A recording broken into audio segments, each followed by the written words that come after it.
It's time for Rebel Sports on MyLocalRadio.com and 98.3 KADQ. Rebel Sports is brought to you by Rocky Mountain Power, Ready, Rich School District, Town of Randolph, Evanston Regional Hospital, Come On In, Westar Printing and Rocky Mountain Sign, T7 Propane, Station on Main, Stacy's Repair, Ellingford Brothers, Bear Lake Memorial Hospital, Bear Lake Realty, Independent Software Solutions, Jimmy John's, Dr. McKay Frankum, Crawford Trough, Woodruff Corner Store, Our Bakery, Mound Valley Cattle Company, and the town of Garden City.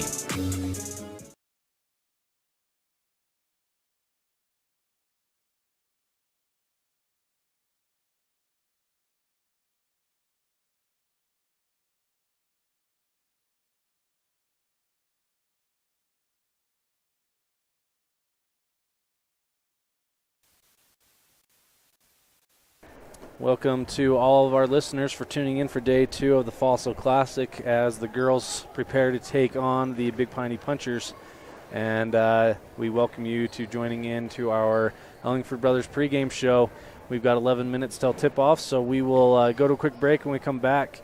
Our Where Are They Now segment followed by the interview I had with Coach Lungen earlier this week. So again, thank you for tuning in, and thank you to our sponsors for making this all possible.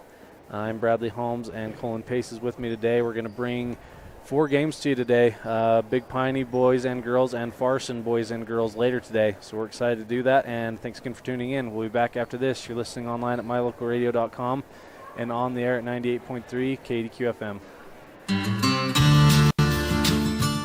Quality is the one thing that you can always count on when you do business with Ellingford Brothers in Evanston. Whether you're looking for strong, high-quality cement for construction, sand and gravel for road base, a cement trough or critter ladder for your livestock, or steel fabrication including custom towing packages, bumpers, and other vehicle accessories, you always get high-quality products and friendly, knowledgeable service at Ellingford's. Stop in today, 199 County Road, Evanston.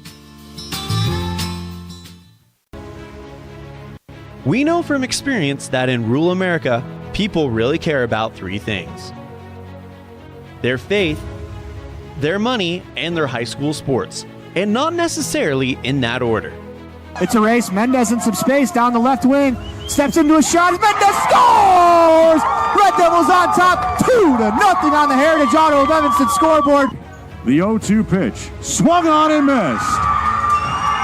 Hello, North Carolina. Cheyenne's coming to visit.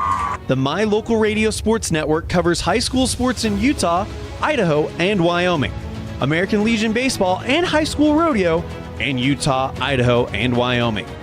Advertising in the My Local Radio Sports Network is unique for 2 reasons. 1, it's the best way to reach your local audience, and 2, it's the most economical way to reach your regional and national audience. Join us today on the My Local Radio Sports Network.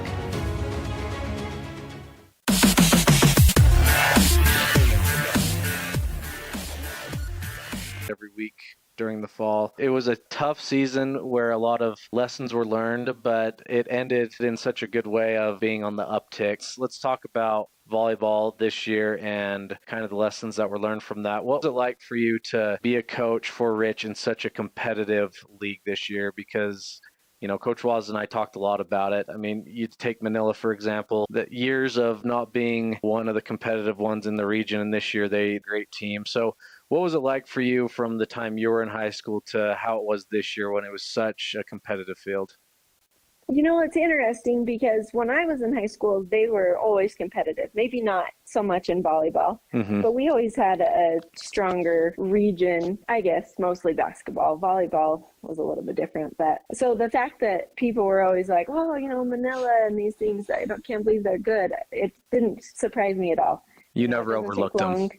No, it doesn't take long for these other schools to catch up. And volleyball is a very fundamental sport. And if you want to be good, there are things that you have to do. And forever, Coach Stewart was the top and was doing those fundamentals so much earlier than these smaller 1A schools that we knew it wouldn't be long before they wanted to copy what she had started and that they would get more competitive, which is great for us, right? Absolutely. I mean, it's a lot more fun to have a close game rather than blow everybody out of the water. So I don't know. I think this year, we did learn a ton, and it's super fun to have, a variety of ages. I mean, we've got our 2 awesome seniors that are leaving us, but we've got some other younger girls coming up that didn't have any chance to play varsity last year because we had so many seniors. So I think as we figure out all the talents that these girls have, Coach Wasden did a great job of getting them in the spot that they needed to be to let them thrive. Yeah, and I think that was a well understood thing in the community, that young team and the seniors were new spots and just kind of testing the waters and the chemistry going, which after the Grace game, I think from there on, the chemistry was clicking and things were good. Let's go back to what you were saying, because it was actually something that Coach Waz and I talked about a lot. What do you think attributes to, I think just in our country, not just in this area, but as a whole, volleyball has become very popular. It used to be that basketball was the one where there was the AAU and the traveling teams and things like that. And volleyball now is that way. And we assume that's what leads to so many good teams now in 1A is it's become so much more popular. What do you think has attributed to that rise of popularity in volleyball?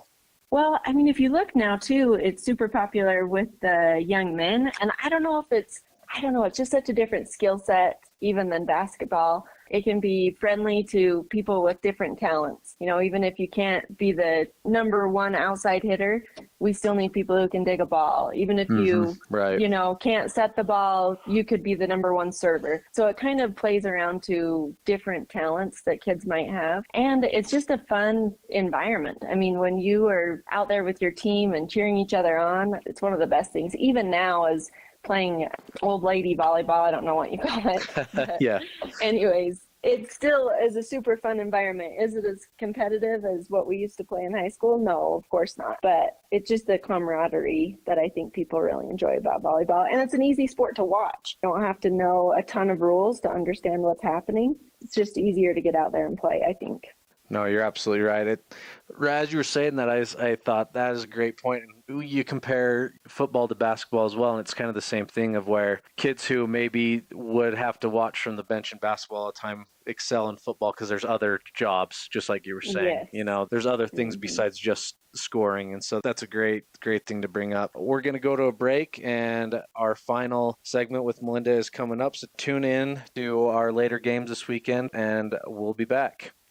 So, Melinda, we've talked about a quick summary of after high school life, and I want to talk about you've gotten involved with coaching volleyball now, and you were a great player during your time at Rich, and now you're able to coach the girls now. Let's talk about this season, because I think, I've talked to a lot of your players from this year. Coach Walls and I talked every week during the fall. It was a tough season where a lot of lessons were learned, but it ended in such a good way of being on the upticks. Let's talk about volleyball this year and kind of the lessons that were learned from that. What was it like for you to be a coach for Rich in such a competitive league this year? Because Coach Waz and I talked a lot about it. I mean, you take Manila, for example, the years of not being one of the competitive ones in the region, and this year they great team. So what was it like for you from the time you were in high school to how it was this year when it was such a competitive field?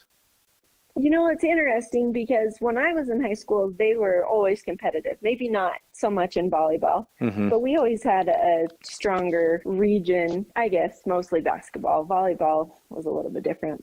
So the fact that people were always like, Manila and these things, can't believe they're good. It didn't surprise me at all. You never overlooked them. No, it doesn't take long for these other schools to catch up. And volleyball is a very fundamental sport. And if you want to be good, there are things that you have to do. And forever, Coach Stewart was the top and was doing those fundamentals so much earlier than these smaller 1A schools that we knew it wouldn't be long before they wanted to copy what she had started and that they would get more competitive, which is great for us, right? Absolutely. I mean, it's a lot more fun to have a close game rather than blow everybody out of the water. So I don't don't know. I think this year, we did learn a ton, and it's super fun to have, a variety of ages. I mean, we've got our 2 awesome seniors that are leaving us, but we've got some other younger girls coming up that didn't have any chance to play varsity last year because we had so many seniors. So I think as we figure out all the talents that these girls have, Coach Wasden did a great job of getting them in the spot that they needed to be to let them thrive. Yeah, and I think that was a well understood thing in the community, that young team and the seniors were new spots and just kind of testing the waters and the chemistry going, which after the Grace game, I think from there on, the chemistry was clicking and things were good. Let's go back to what you were saying, because it was actually something that Coach Waz and I talked about a lot. What do you think attributes to, I think just in our country, not just in this area, but as a whole, volleyball has become very popular. It used to be that basketball was the one where there was the AAU and the traveling teams and things like that. And volleyball now is that way. And we assume that's what leads to so many good teams now in 1A is it's become so much more popular. What do you think has attributed to that rise of popularity in volleyball? Listening to the music that you love brings you joy. MyLocalRadio.com brings you that music. Whether you like listening to country's biggest stars, classic pop hits, classic rock, and rock hits, or country's young guns and legendary southern rock, MyLocalRadio.com puts your favorite music at your fingertips. Download the app to your mobile device or log onto the website to bring more joy into your life with your favorite music. MyLocalRadio.com. Ready is committed to providing superior services to our customers by requiring... Hazel Scott, freshman, guard. My name is Cass Argyle. I'm a senior and I play shooting guard. I'm Paige Smith. I'm a junior and I play guard. Corey Stacy. I'm a freshman and I play shooting guard. I'm Jalen Lutz. I'm a sophomore and I'm a shooting guard. I'm Kira Jolly. I'm a senior and I'm a shooting guard. I'm Molly Weston. I'm a sophomore and I'm a point guard. I'm Ryan Smoot. I'm a freshman and I play post. I'm Kara Hoffman. I'm a freshman and I play post. I'm Lacey McKinnon. I'm a sophomore and I play guard. My name's Dottie Morris. I'm a sophomore and I play post. My name is Brindley Hatch. I'm a senior and I play post. I'm Lila Taylor. I'm a sophomore and I play post. My name is Emery Thornock. I am a freshman and I am a guard. My name is Ryan Latham. I am a sophomore and I play as a guard. I'm Brooke Compton. I am a junior and I am a post. I'm Braylon Pugmire. I'm a sophomore and I'm a post.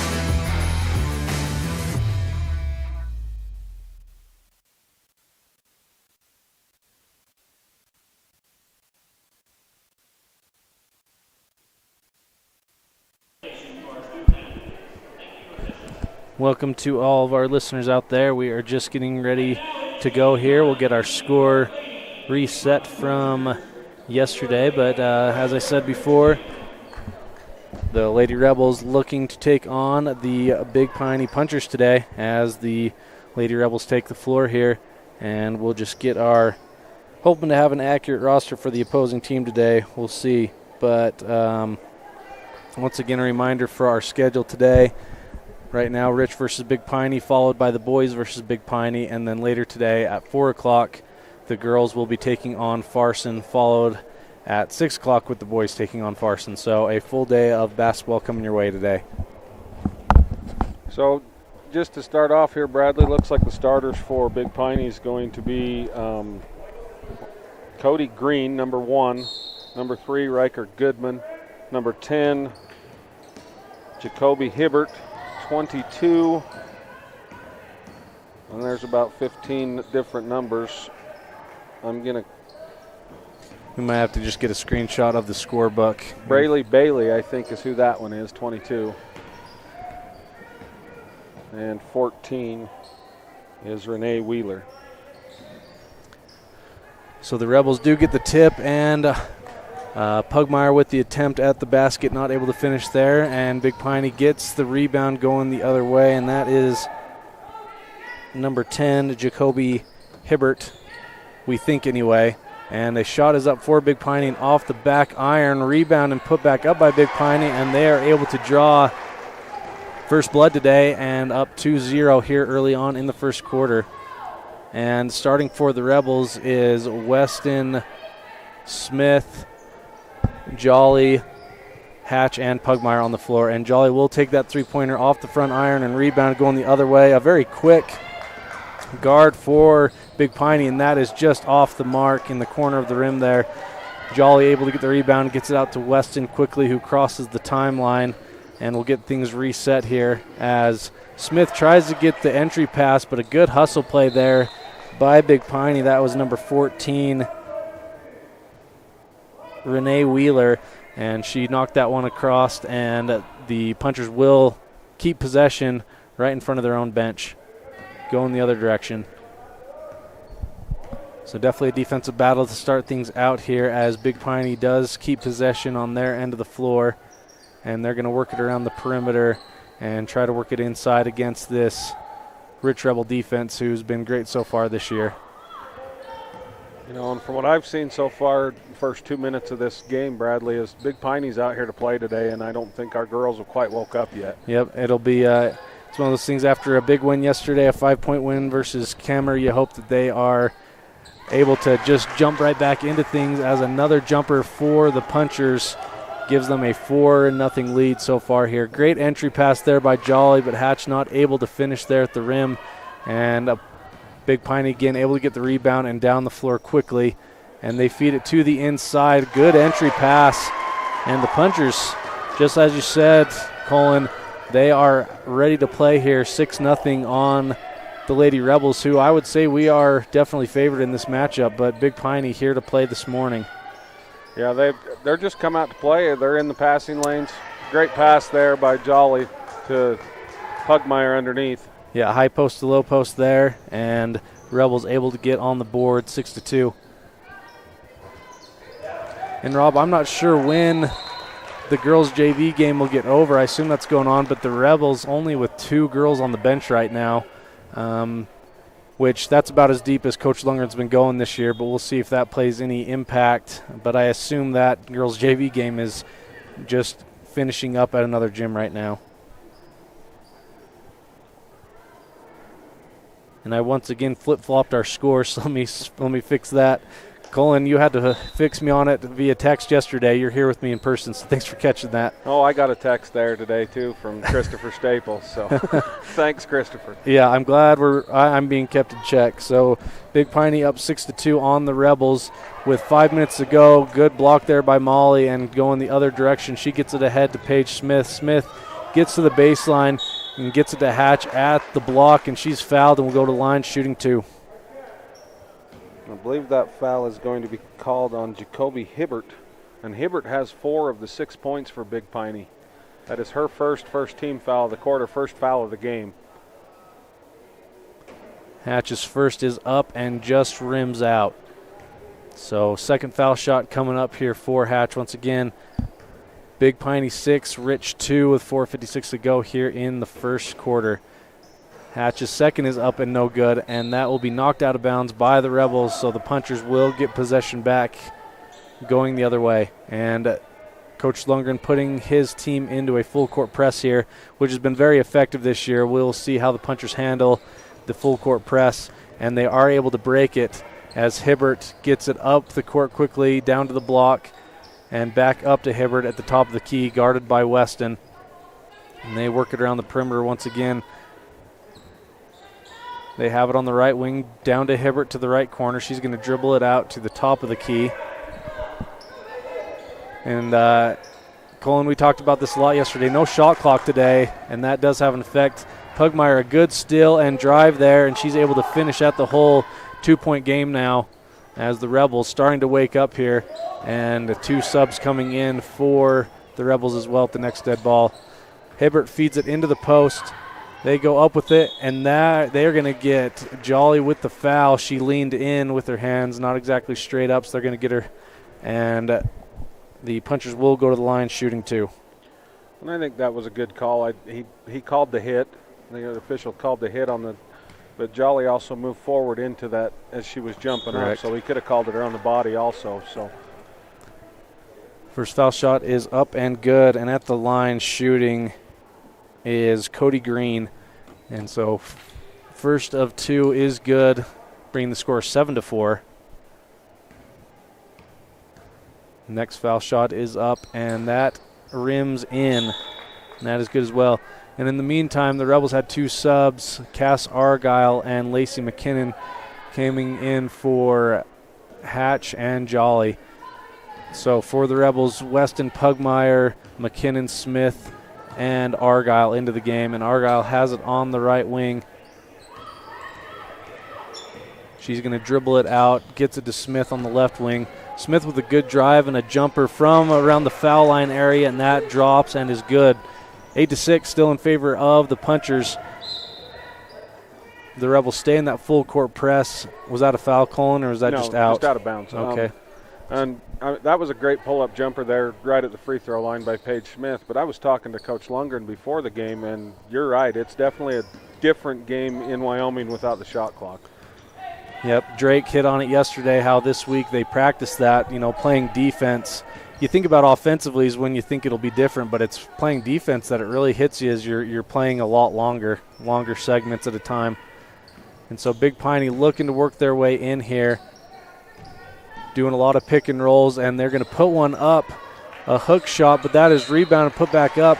And the Rebels so far not being themselves on the boards. Usually we are the ones controlling those boards, and so far Big Piney able to do a good job with the offensive and defensive boards, as they will go to the line shooting 2 here for that putback. And that one's going to be called on Paige Smith. That's her second team foul for the Rebels in the quarter.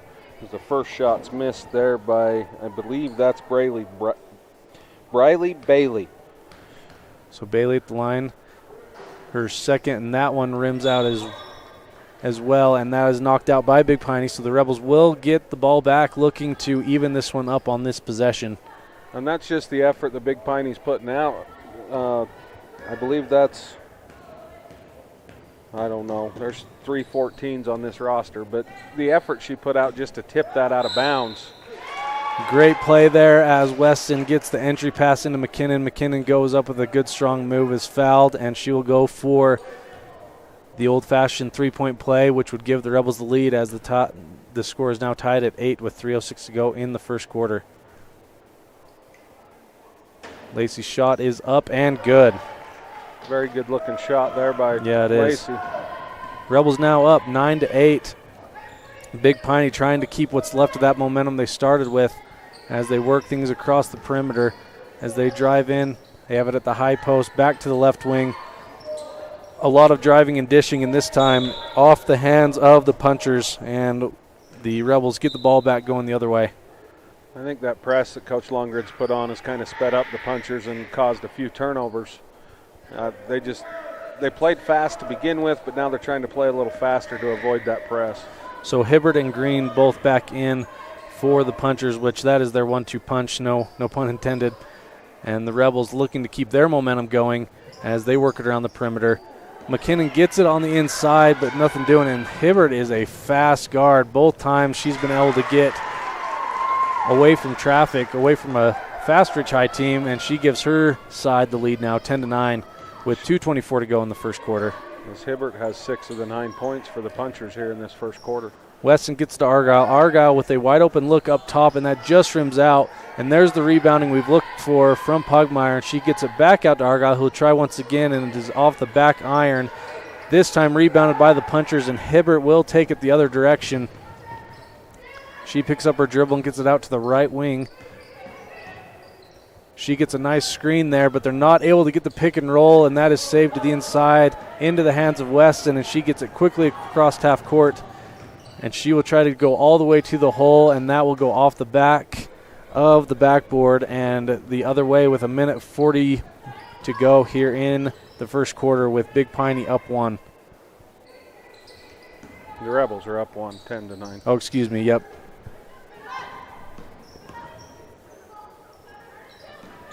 Hibbert back with the ball, drives. That is up and good. Very good looking shot. So yeah, it is Big Piney that's up 3 now, 12-9, and the Rebels will take a timeout, as will we. We'll be back after this. Thank you for listening in at mylocalradio.com and on the waves at 98.3 KDQ FM. When you're hungry for an amazing breakfast, just like Grandma used to make, visit our bakery on Main Street in Randolph. We hand make fresh pastries for you to enjoy. Supporting the Rich Rebels and thanking you for your business, visit our bakery today.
We know from experience that in rural America, people really care about 3 things: their faith, their money, and their high school sports, and not necessarily in that order. It's a race. Mendez in some space down the left wing. Steps into a shot. Mendez scores! Red Devils on top, 2-0 on the Heritage Auto of Evanston scoreboard. The 0-2 pitch, swung on and missed. Hello, North Carolina. Cheyenne's coming to visit. The My Local Radio Sports Network covers high school sports in Utah, Idaho, and Wyoming, American Legion Baseball and high school rodeo in Utah, Idaho, and Wyoming. Advertising in the My Local Radio Sports Network is unique for 2 reasons. 1, it's the best way to reach your local audience, and 2, it's the most economical way to reach your regional and national audience. Join us today on the My Local Radio Sports Network.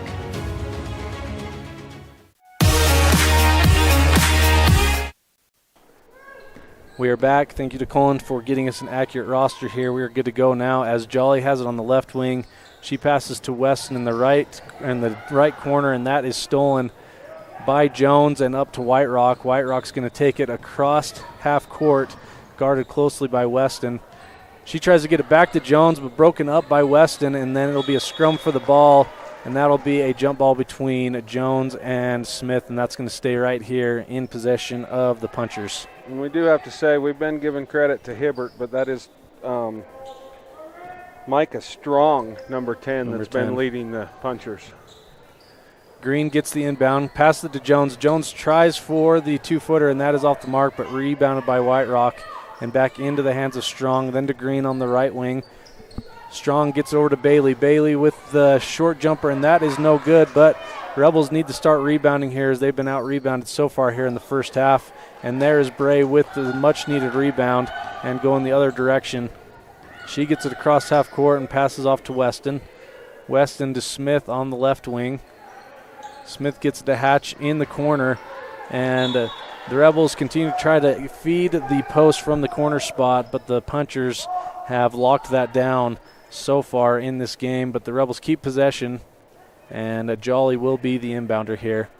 Pugmire had her man sealed there. Hatch has got to put a little air under that pass instead of trying to throw it straight to her. So Weston's 3 attempt from the corner is no good, as Strong gets a good pass in transition to Bailey. Strong gets the rebound for the second attempt, and she is fouled on the putback, so she'll go to the line shooting 2. That's going to be called on Bray. I believe that's her first. Yep, it is, and first team foul for the Rebels. Strong's first foul shot is up and no good.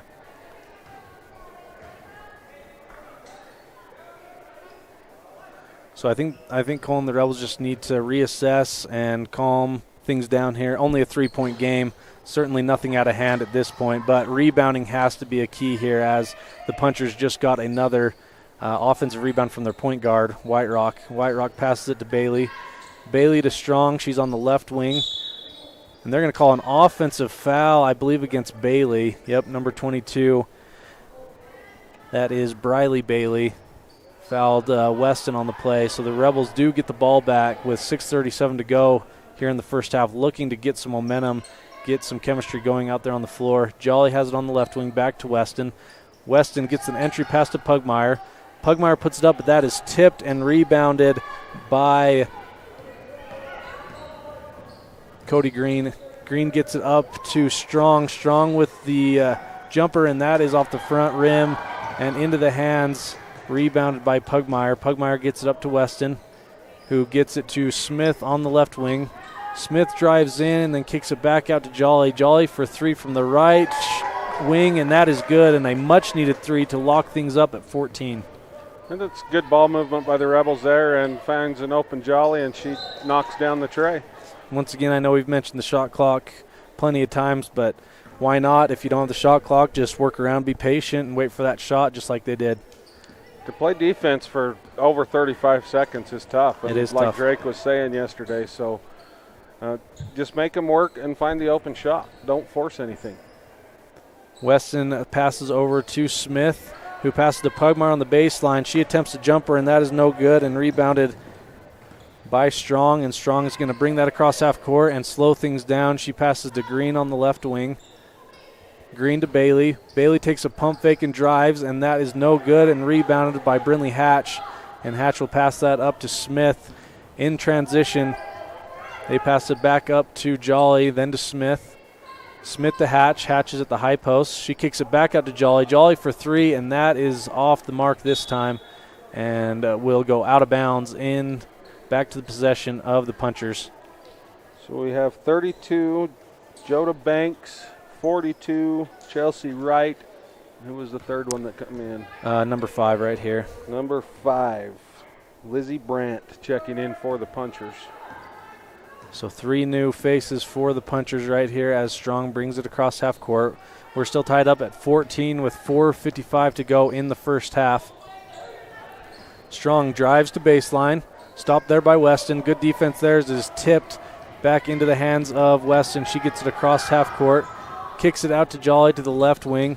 Jolly with a good pump fake and drive, but that is missed, and she tries to get her own rebound, but off her fingertips and back to the Punchers. Definitely a low-scoring game so far with 4.5 to go here in the first half. Yeah, both teams are struggling to score, but as you said a little bit earlier, the Punchers, a lot of theirs have come on second chance points. The Rebels definitely have to start rebounding, and this wouldn't be a close game. Rebels good defense there to break that one up at the post, and going the other direction now. Weston walks it across half court. She passes to Smith. Strong jumped the pass there, but Smith gets it back to Weston in the corner. Weston finds Hatch at the high post, and she'll drive and not able to finish, but an offensive putback. That will result in a jump ball, so the Rebels turn from getting the rebound given to the Punchers to a jump ball, so they'll keep possession down on their end of the floor. That's a good job by Bray. She gets the offensive board, not able to put it back, but then Paige Smith fights in there to get the held ball, and the Rebels keep possession. Argyle passes it in to Pugmire. Pugmire misses the inbound play, and down on the other end, Bailey's going to get it, but she is able to make the basket, but they're going to get her for the travel. She thought about that a second too long as Weston was there to defend. And that's great defense by Molly. She hustled back, got in front, jumped up, caused her to change what she was wanting to do, and causes the travel. Argyle now has it to the high post, being defended by a very aggressive Puncher defense. Pugmire gets it into McKinnon. McKinnon back out to Smith. Smith to Weston. Weston to Argyle on the right wing. Argyle hands to McKinnon. McKinnon for three from corner, and that is no good. And Colin, definitely not our regular three-point selves so far in this one, as the Punchers do get on the other end. They're going to get Weston for the foul at the baseline. I think that's the right call. Molly was up into her the whole way down, and once she lost what the officials call legal guarding position, as in, I think it was Green, got her shoulders in front of Weston, that's where the foul occurred, and it's a good call, good blocking foul. Yeah, and that's Molly's first foul, so a much better situation than it was yesterday foul-wise for the Rebels. And Weston is going to come out, and she was subbed out with Kira Jolly. And so the Punchers do enter it in. That's to number 14, Jones. Jones gets it over to Banks. Banks at the top, I believe. Brandt. Punchers continue to work it around the perimeter, trying to get things going inside. They have it at the high post. Good defense here by the Rebels so far. They try to work it inside, and it ends up in the hands of Jones off of a tipped pass. And Jones is going to be able to go to the line shooting two. And that's going to be Bray Pugmire's second. Third team foul on the Rebels of the quarter with just under 3 minutes left. So, and it does look like Brinley Hatch is going to the scores table, I imagine, to come in for Bray to avoid that third foul before the end of the half. So Jones's first is up and good. We have not seen a score here for a minute, and there it was with the Punchers taking a 1-point lead with just under 3 minutes to go in the first half. Jones's second is up and off the front rim. Smith with the rebound going the other direction. She looks ahead to Jolly on the right wing. Jolly looks to the inside but goes to Smith at the top of the key. Smith over to Argyle. Argyle to Jolly. Jolly gets it back to Argyle in the corner, back to Jolly.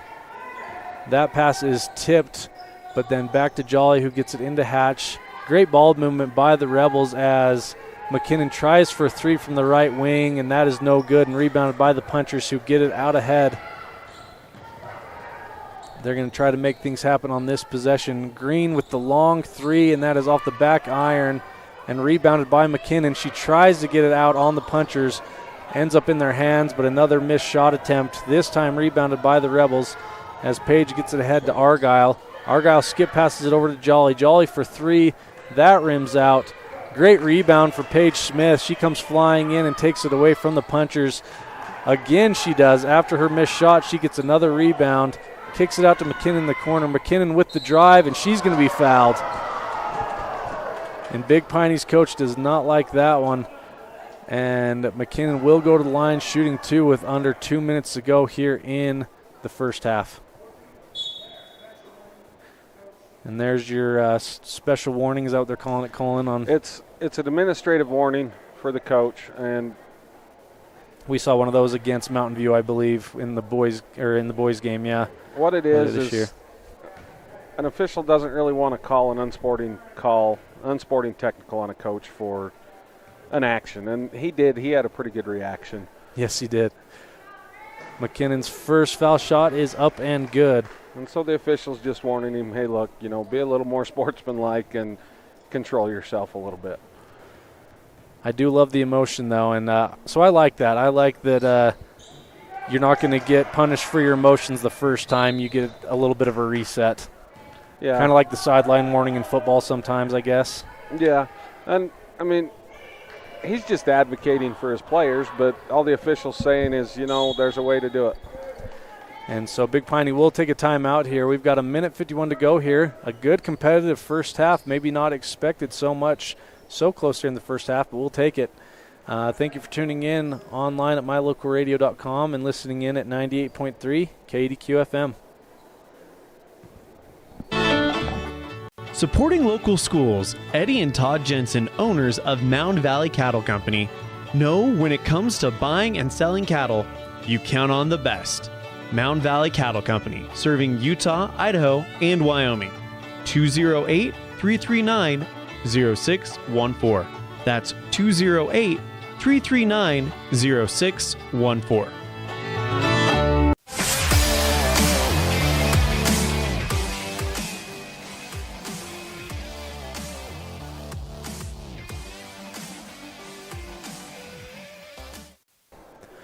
Welcome back. We have a tied ball game here at the Fossil Classic between the Rich Rebels and the Big Piney Punchers. As the Punchers bring it across half court, Green gets it over to White Rock. White Rock back to Strong. Strong finds Green at the low block, and she'll go up, and that is off the back iron. Rebels doing a much better job, Colin, rebounding these last few minutes of the first half. But just a good scrappy effort on both ends of the floor defensively, obviously with a 15-15 score right now. And down there, Green had a great look at the basket, and Paige Smith was able, at the last second before she brought it up, able to get her hand on the ball to disrupt that shot, and then the Rebels get the rebound. Argyle has it in the corner. She pump fakes and passes to Smith. Smith with the skip pass to Jolly. Jolly to Weston and then to Smith. Weston has it on the left wing. She hands to Jolly. Jolly back to Smith. Smith to Argyle on the right wing. Right. Cass with the three-point attempt, and that is no good, and rebounded by Strong, who will go the other direction. She is met by Weston and Smith, and they'll back things back out. Jones over to Green. Green to Bailey up top. Bailey back to Green on the left wing. Now to Strong at the top of the key, and then to Bailey on the right wing. She pump fakes and passes to White Rock. White Rock with the long two, and that is no good, and that will go out of bounds, so the Rebels may get a final possession. We'll see here with 45 seconds to go here in the first half. Hatch inbounds to Weston. Weston's going to bring it across half court. She dribbles to her right and then back to her left to Jolly, then to Argyle on the left corner. Argyle to Jolly. Jolly finds an open Smith at the baseline and just off the front iron.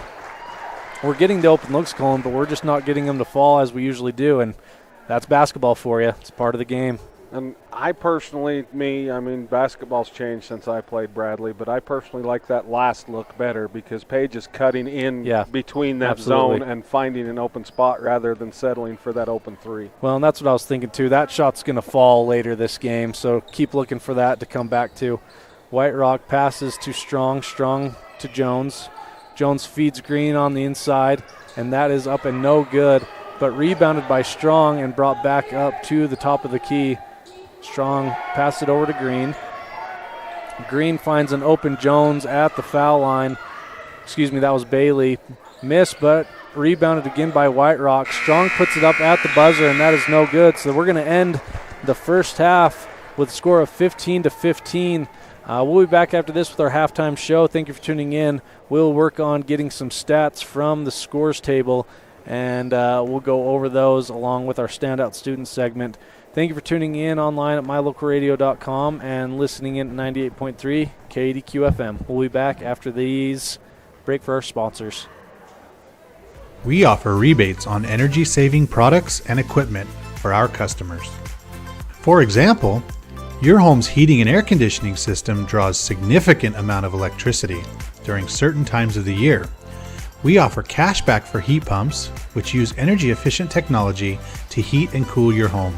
We also offer rebates on appliances and smart accessories like smart plugs and smart switches. Really, for anything that draws electricity in your home, we usually have some type of rebate to offer you. Visit wattsmarthomes.com today. Randolph Medical Clinic is known for comfortably treating acute and chronic conditions as well as mental health. Nurse practitioner Nancy Weston is known for providing compassionate care. Appointments can be made by texting 435-200-5416. Randolph Medical Clinic.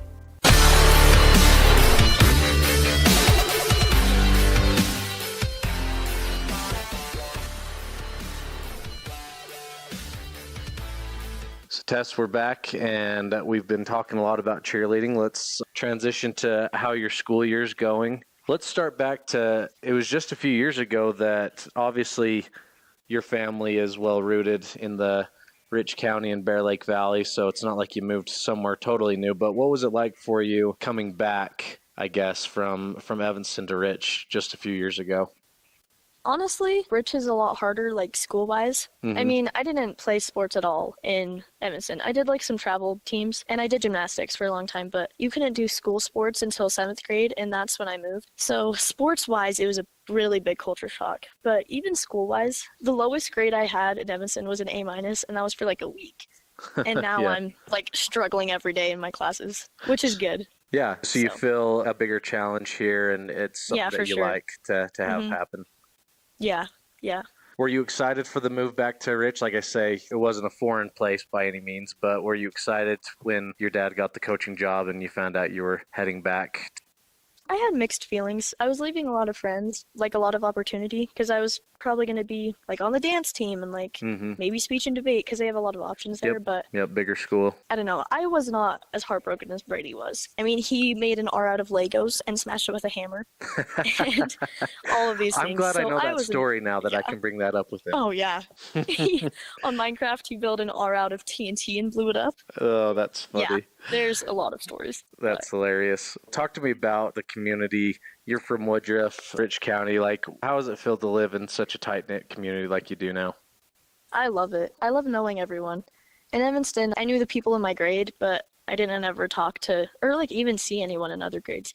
Like, I know kids in 6th grade and in elementary school that like I know by name and like I know where they live and like what they like to do. I love the tight-knit community there because I feel like you have more people to go to. Like, I have a whole number of people that I'm like, okay, like if I needed to help, of course, like I can go to them. Yep, absolutely. Well, and I feel the same growing up here as well. You're about halfway through your junior year, maybe even a little bit past halfway. How has your junior year been so far?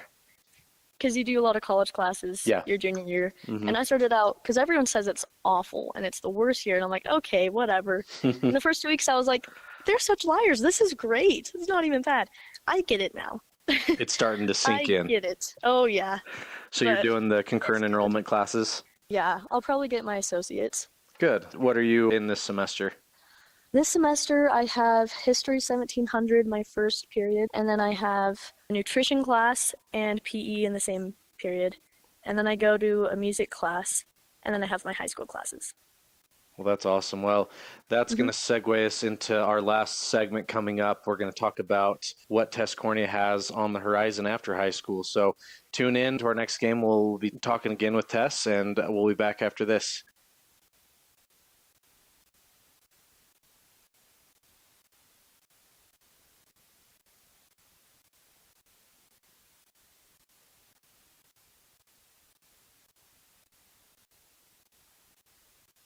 Great signage is an important component to any successful business. It lets your customers know they have arrived at your doors, and it's a constant advertisement of who you are. When you install LED signage, you're taking it one step further. The ability to create color messages that move is an attention grabber. Plus, you can change the message whenever you would like. Make your business stand out with an LED sign from Rocky Mountain Sign, providing service, installation, and maintenance on all signage. Rocky Mountain Sign, licensed in Wyoming and Utah. Call today for a quote, 307-789-5202. When was the last time you got to stay at a hotel that had an indoor waterfall and a fish pond? Or a hotel with a swimming pool, a baby pool, and 5 hot tubs? At the Come On In Hotel and Suites in Casper, Wyoming, you'll get all of this, plus an amazing complimentary breakfast. You can even reserve a suite with a private jacuzzi for 2. The rates are so affordable that every time you're in Casper, you and the whole family can stay without breaking the bank. The best hotel in Casper is the Come On In and Suites. Make your reservations today and come on in.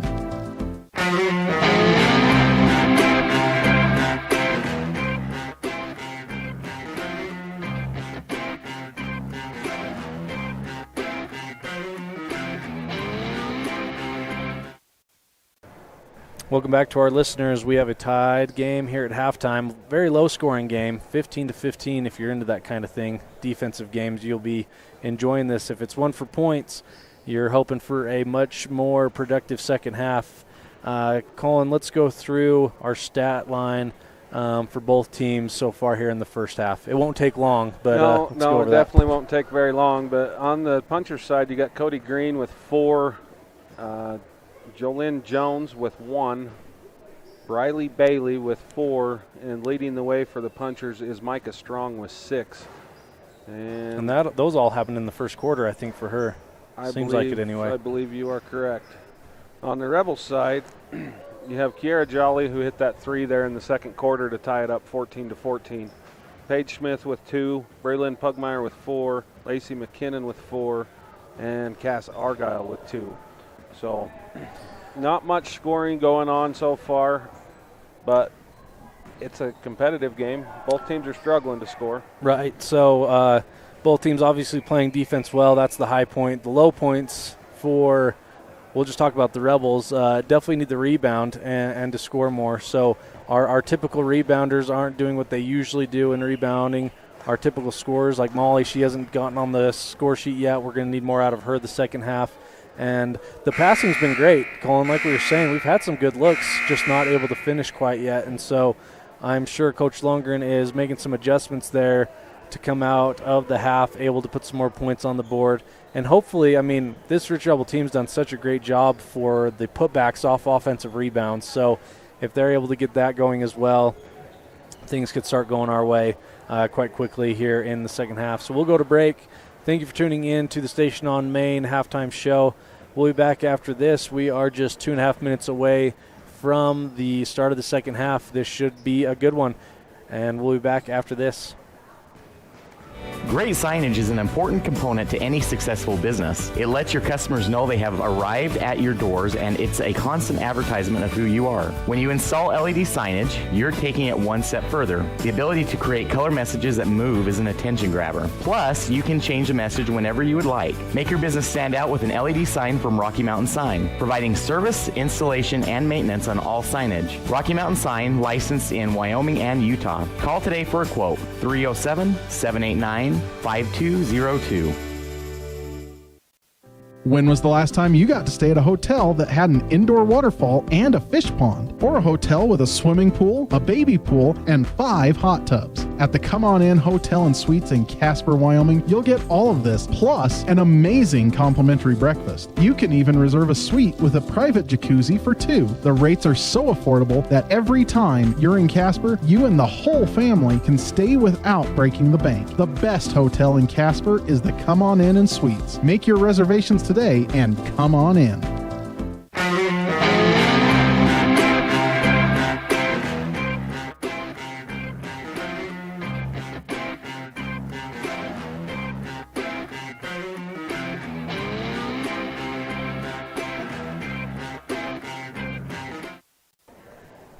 Welcome back, and I just noticed we still got a first quarter on our station on main scoreboard, so I'll get that adjusted to show third quarter. But for those just tuning in, just a quick recap, 15-15 tied game. I would say Big Piney, they are 2-5 this year coming in, so the Rebels probably the favored team in this one, but the Punchers have come out and made this a very competitive game here at the Fossil Classic.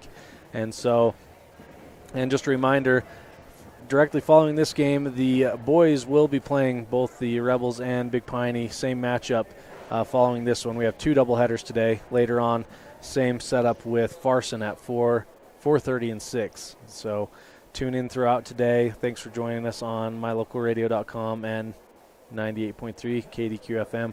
And so the buzzer's about to sound, and we are ready to get things going. And I just want to, Colin, I'm just going to quickly give Kemmerer High School and their athletic director a shout out. They've been awesome to facilitate us being able to set up here. They've given us a really good, convenient spot to film and letting us use their Wi-Fi, you name it. So thank you to Kemmerer and their athletic director for being so hospitable this weekend.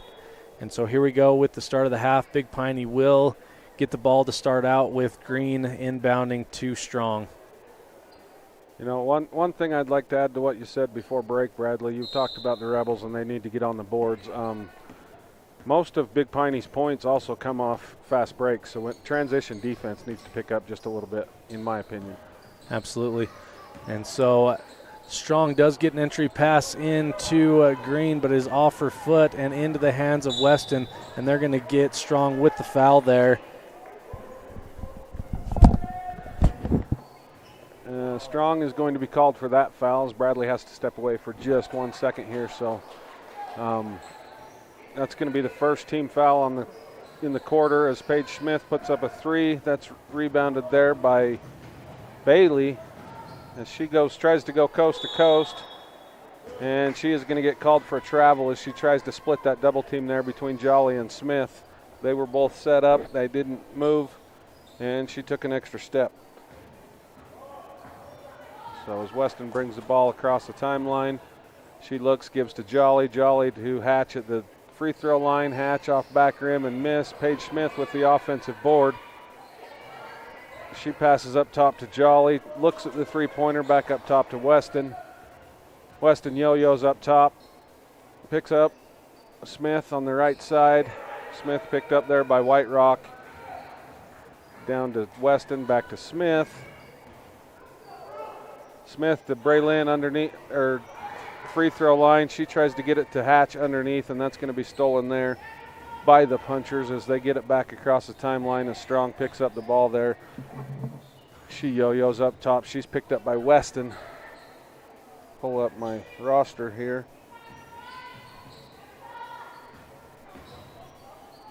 There's Weston down underneath to Bailey. Bailey takes a strong move. Is unable to finish, and that's going to be rebounded there by Weston as she's pushing the ball up the left sideline. She finds Jolly. Jolly with the pass underneath to Pugmire, and Pugmire's unable to hold that one, tipped out of bounds. That's going to be Puncher basketball. As Green's going to inbound to Strong. Strong's just going to walk the ball up the court. 6:20 remaining here in the third. Still knotted up at 15. Green over to Bailey. Back to Strong. To Jones. Back to Bailey to White Rock. White Rock dribbles back up top. They're going to reset. Jones takes a couple dribbles inside. She finds Bailey. 3 back iron off, and that's going to be rebounded there by Bailey, excuse me. Jones to White Rock in the corner. She's picked up there by Braylin. Back up to Bailey. Over to the left side to Strong. She's picked up by Molly Weston. To Jones. Bailey back to Green, and Green hits a long two-pointer from the top of the key, and that's going to break that tie 15-17 in favor of the Rangers. As the Rebels push the ball up, and we're going to get a foul called underneath, and that's going to be called on Green. It's going to be the second foul of the quarter. Get the scoreboard updated here. Hopefully I went with the right one, and I did not. Imagine that. So Big Piney with the three-point, or Rebels with the three-point attempt there, excuse me. Ball's pushed up top, lost a little bit, picked up by White Rock. She's able to hit.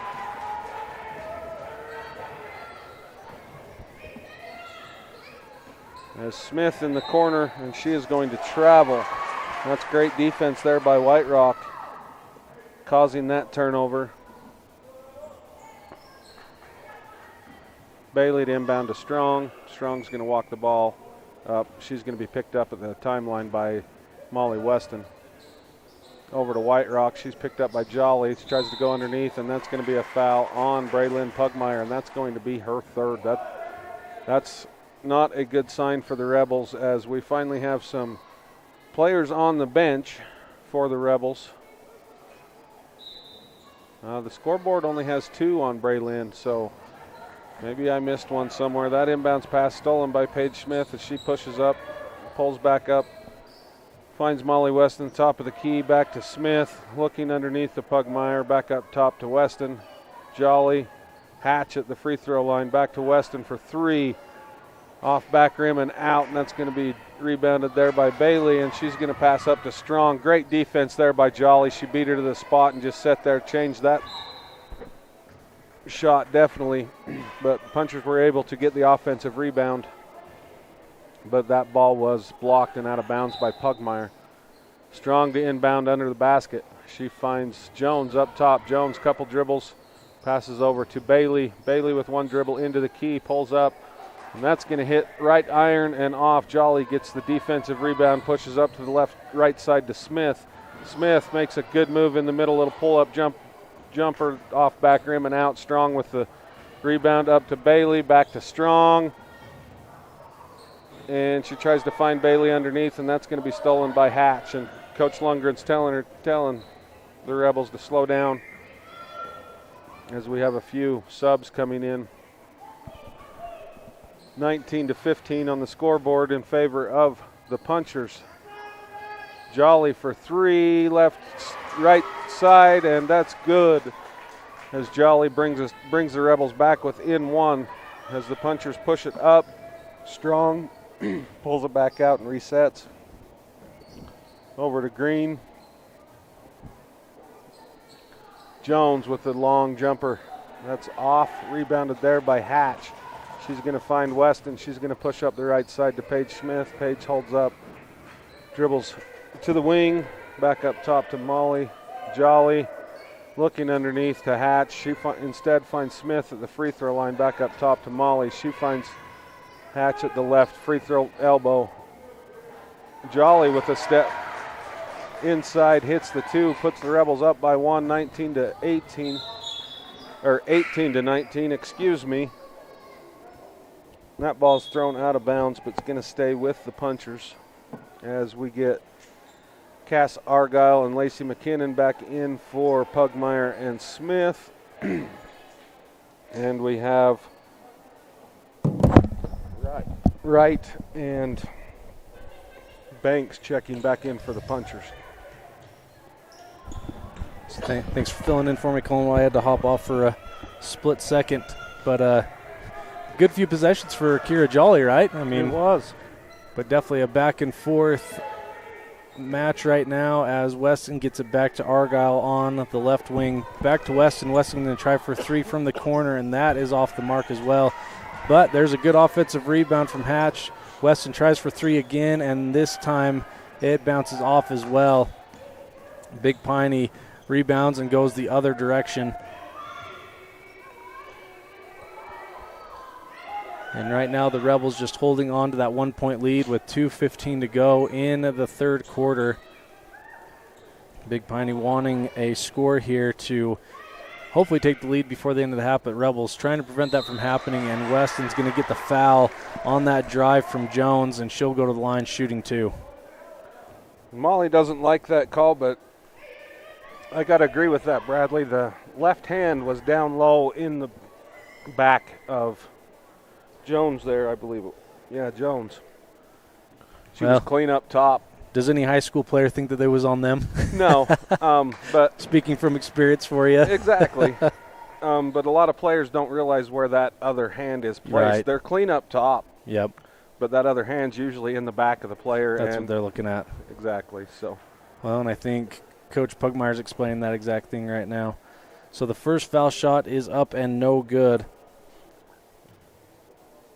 Okay, so they originally reported that on Jolly, but they're fixing it now. So that's going to be Molly's second team foul of the quarter as Jones hits that second free throw to tie the ball game up. So we are knotted up at 20. As McKinnon brings it across, she will skip past it to Weston in the corner. Weston over to Jolly. That is briefly tipped, but Jolly able to keep possession. She is fouled, trying to get rid of it, and that will be on the ground. Nobody in the bonus yet. Tied at 20 with 1:51 to go here.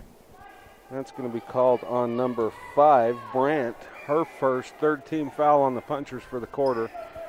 Jolly inbounds to Hatch underneath. Gets it to Argyle on the right wing for 3, and that's good. That is a big one for Cass Argyle. 1:41 to go here, a 3-point game. Punchers working it around the perimeter. They get it to the inside, and yep, they're going to get Kira Jolly with the push there.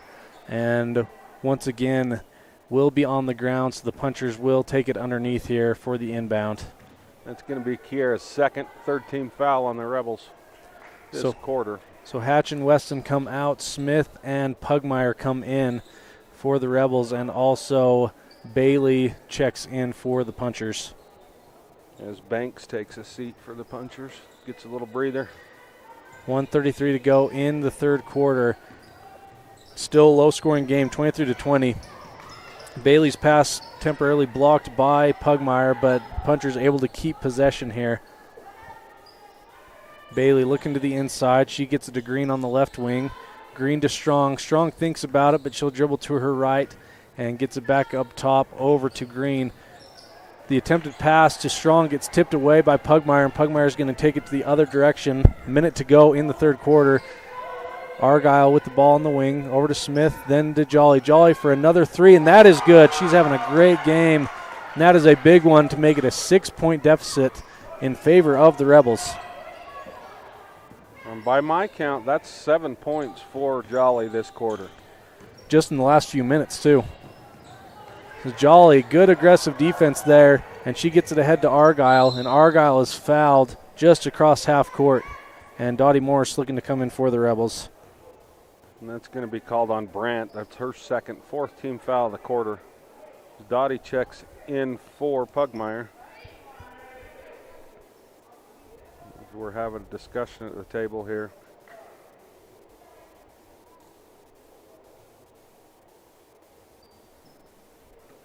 So are they discussing? I have no idea what the discussion was about. So Jolly to inbound. We have 37 seconds left. The Rebels up 26-20 off the shooting of Kira Jolly the last few minutes. Jolly has on the left wing. Argyle to Jolly in the left wing again, short. Kira just about gets that one as well. So punchers get the ball with 19 seconds to go here. They're going to play for the last shot, I assume, as they work around the perimeter. Look getting inside, and they do. That is up and no good. Rebounded by McKinnon. Smith has it with 6 seconds to go. She crosses half court, dribbles to her right. Argyle's going to try to put one up. She gets it out to Smith. Smith puts it up, and that is off the back iron. And the Rebels able to have a good run there at the end. They score 11 points in that quarter versus 5 for the punchers. So they are now up 26-20. We'll be back after this. Thanks for tuning in on mylocalradio.com and listening in at 98.3 KDQ FM. And now a message from the experts at Bear Lake Realty. Welcome to Water's Edge, right downtown Garden City. Beachfront condos, close to the beach, close to downtown for your renters and the owners.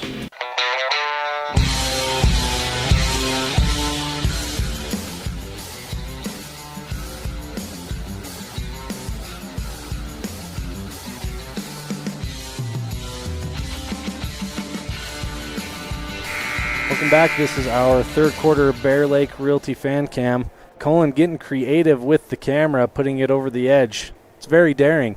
But for Bear Lake Realty, thank you for that fan cam sponsorship. If you're looking for a place in the Bear Lake area, reach out to Gary McKee and his team at Bear Lake Realty. And so, Colin, what are you thinking going into this fourth quarter? What do the Rebels need to do to sustain this lead and put the Punchers away these last 8 minutes? Well, for one, they need to continue to make shots like Kiera Jolly showed us they could, and just continue to rebound like they did in that third quarter. That's probably the first quarter they've won on the boards. So absolutely, and that's what we said going into the second half is shooting and rebounding will make the difference for the Rebels. And like I said, the Rebels able to outscore the Punchers 11-5 in that third quarter. And so the ball is inbound to Smith, over to Jolly in the left wing. Back to Argyle in the corner. Skip pass over to Jolly. Jolly finds McKinnon in the corner. Skip pass over to Page, and that is off the front iron on that three-point attempt. Strong with the rebound. She gets it quickly up the court, and Green is going to get fouled by Kira. And one of those fouls that you kind of understand, it slowed the fast break in that situation, but that is Kira's third. First team foul of the quarter, and that's one thing we talked about at halftime too, is transition defense. And Kira and Molly both stopped fast breaks there while you stepped away for a minute. So the transition defense has been better in this half also. So Big Piney remains with the ball. They try to get to the high post. That's knocked away by McKinnon, but Green gets possession back for the Punchers. Strong has it up top. She hands to Green and then back to Strong, and Strong is able to have a good finish at the hoop to bring this one within 4. Nice give and go there from Strong to Green, back to Strong, and Strong finishes with a strong move, no pun intended either. That's right. Weston to Argyle. Argyle skip passes to Smith. Smith's going to drive in and almost finishes, but I like that drive, Colin. And so Lundgren telling his girls to get back for transition defense like we talked about. I would love to see Paige Smith do that more. That's sure. A great move for Paige. I completely agree. 6:42 to go here in the fourth. The Rebels up 4, trying to hang on to close this one out against a very scrappy Big Piney team. Strong passes over to Jones. Jones with the floater, and that is no good, but she gets her own rebound twice, and she's fighting to put it back up, and she gets it to Strong, and Strong somehow gets that one to fall. 2-point game, 26-24. The momentum shifts in this game have been crazy. Big Piney currently has it right now. The Rebels trying to get something else on the board here. And I don't think this is a team that the Rebels want to allow to stay into this ball game. They're pretty scrappy. Smith puts up a 3. It looked good initially, but that was just off the mark. And then Big Piney was not paying attention on the transition the other way. And luckily for them, the Rebels knock that pass away. And Coach Lundgren's going to take a full timeout. We'll go to break as well. Thank you for listening in on mylocalradio.com and on the air at 98.3 KDQ FM. If you've never heard a mechanic say they truly care, then you've been at the wrong place. Stacy's Repair in Woodruff is a family-owned and operated business open since 1992. Offering all types of maintenance and repair services, you can be sure your vehicle is operating at its best. Whether your vehicle is older or the newest model, gas or diesel, we fix and maintain them all. Also offering chip repair, windshield replacement, and tires. When your vehicle needs a mechanic, bring it to the ones who truly care. Stacy's Repair in Woodruff.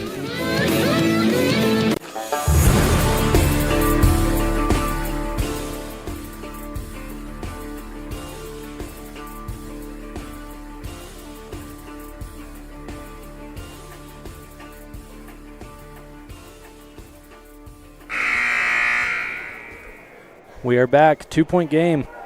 The Rebels 26, the Punchers 24 with 6 minutes to go here in the fourth quarter. And granted it being a low-scoring game, it has not lacked entertainment as there's been some definitely back and forth, a lot of scrappiness, big shots made, and it'll take just that to win this game the last 6 minutes from someone out there right now. It's definitely been a game of runs. Yes, for sure. Big Piney started 6-0, and the Rebels went on a run. They're going to get strong with a travel there right in front of her bench, so the Rebels able to cause a turnover and get the ball back going the other way. As Pugmire enters it into Weston. Weston crosses the timeline, dribbles to her right, and she gets it into the high post to Hatch. Hatch shoots from the elbow, and that is good, and that is a big shot from Brindley Hatch. And that's a great shot for any post, just that elbow shot, turnaround jumper. Green on the other end shoots from the baseline, and that is off the mark. So, Colin, this is a huge possession for the Rebels. They want to score here to extend this lead. Right now up 4. That's not a ton of breathing room, but they would love to get any sort of points on this possession. Jolly dribbles over to Smith on the right wing.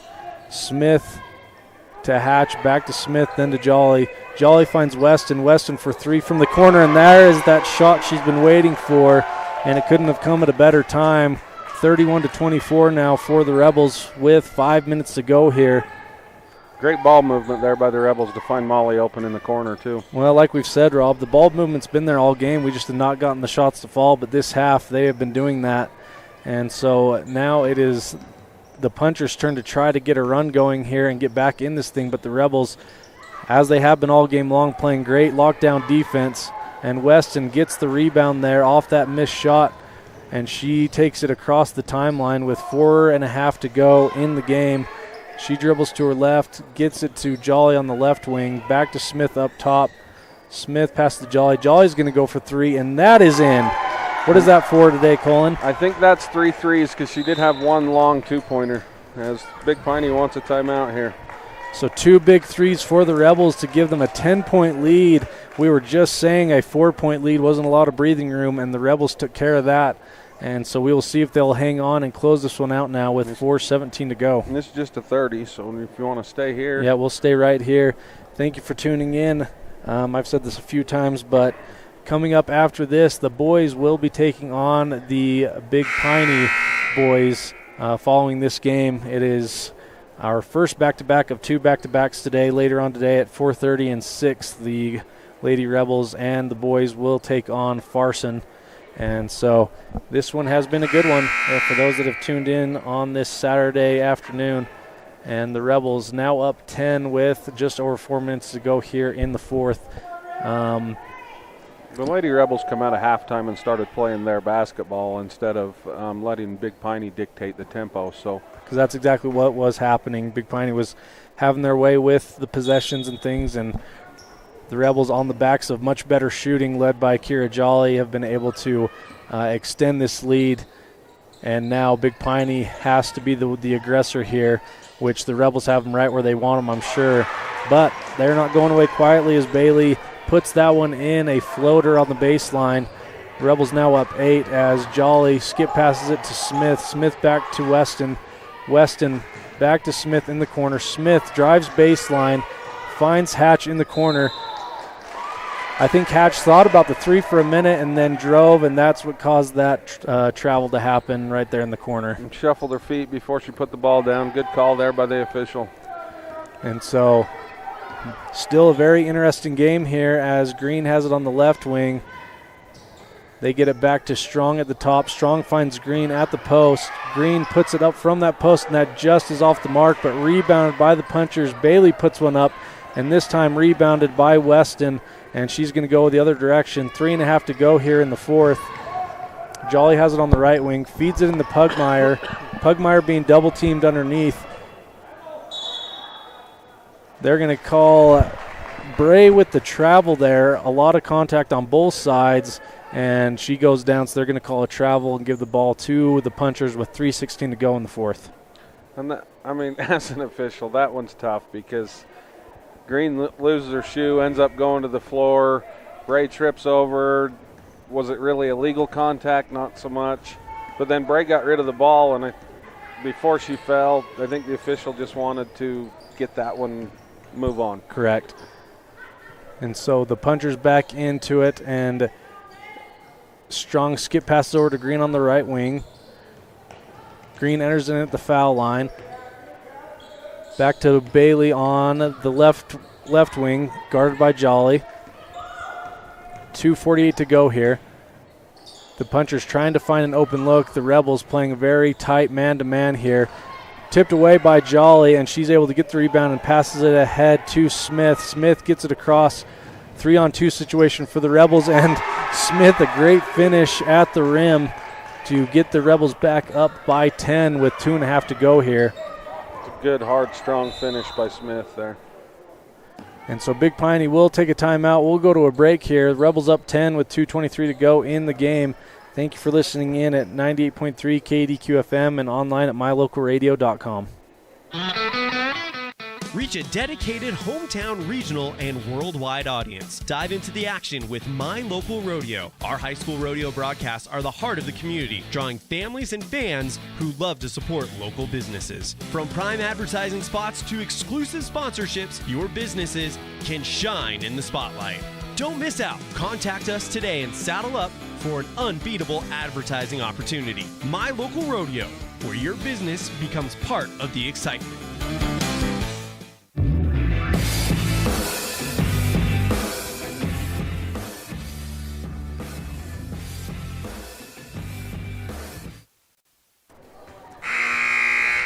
Welcome back. We are just looking to close this one out with just under 2.5 to go in the fourth, with the Rebels up 36-26, and definitely a more eventful second half. It's not like a whole ton more points have been scored, but the way they've been scored, like you said, is calling a lot of runs in this game, which has made it fun. And of course, I say fun because we're on the winning end right now. Up 10 with just under 2.5 to go. Yeah, it's been a good competitive basketball game. Big Piney's not giving up. They're still pushing the Rebels and giving them everything they want, for sure. So Strong looks to get it in to Bailey underneath, and that's through her hands, and they'll have to play defense again. Ball is inbounded to Weston, and over to Smith. Big Piney in a full court press, but Rebels able to break it. Pugmire skips it over to Smith, and Smith to Jolly. Jolly to Smith, then to Pugmire, then up to Weston up top. Back to Smith, over to Jolly. Jolly thinks about it. Rebels just milking some clock here as they can without that shot clock. Argyle gets a good entry pass to Pugmire, then to Smith, and Smith with back-to-back field goals able to get the Rebels into a 12-point lead. And that could be the dagger, Colin, that they were looking for. 1.5 to go here in the game. Yeah, Paige has come up big here in the fourth quarter, hit a couple good shots, and even in the second half she's had quite a few rebounds as well. So Paige has come up big for the Lady Rebels. Yeah, all the girls have done what they've done all year here in the second half. First half was a slow start, but they came into their own as Green hits a much-needed three, and Big Piney's going to take another timeout. It's going to be a full. Okay, so we'll go to break with that being a full timeout. 1:15 to go in the game. The Rebels up 9, 38-29. We'll be back after this. You're listening on 98.3 KDQFM and online at mylocalradio.com. Reach a dedicated hometown, regional, and worldwide audience. Dive into the action with My Local Rodeo. Our high school rodeo broadcasts are the heart of the community, drawing families and fans who love to support local businesses. From prime advertising spots to exclusive sponsorships, your businesses can shine in the spotlight. Don't miss out. Contact us today and saddle up for an unbeatable advertising opportunity. My Local Rodeo, where your business becomes part of the excitement.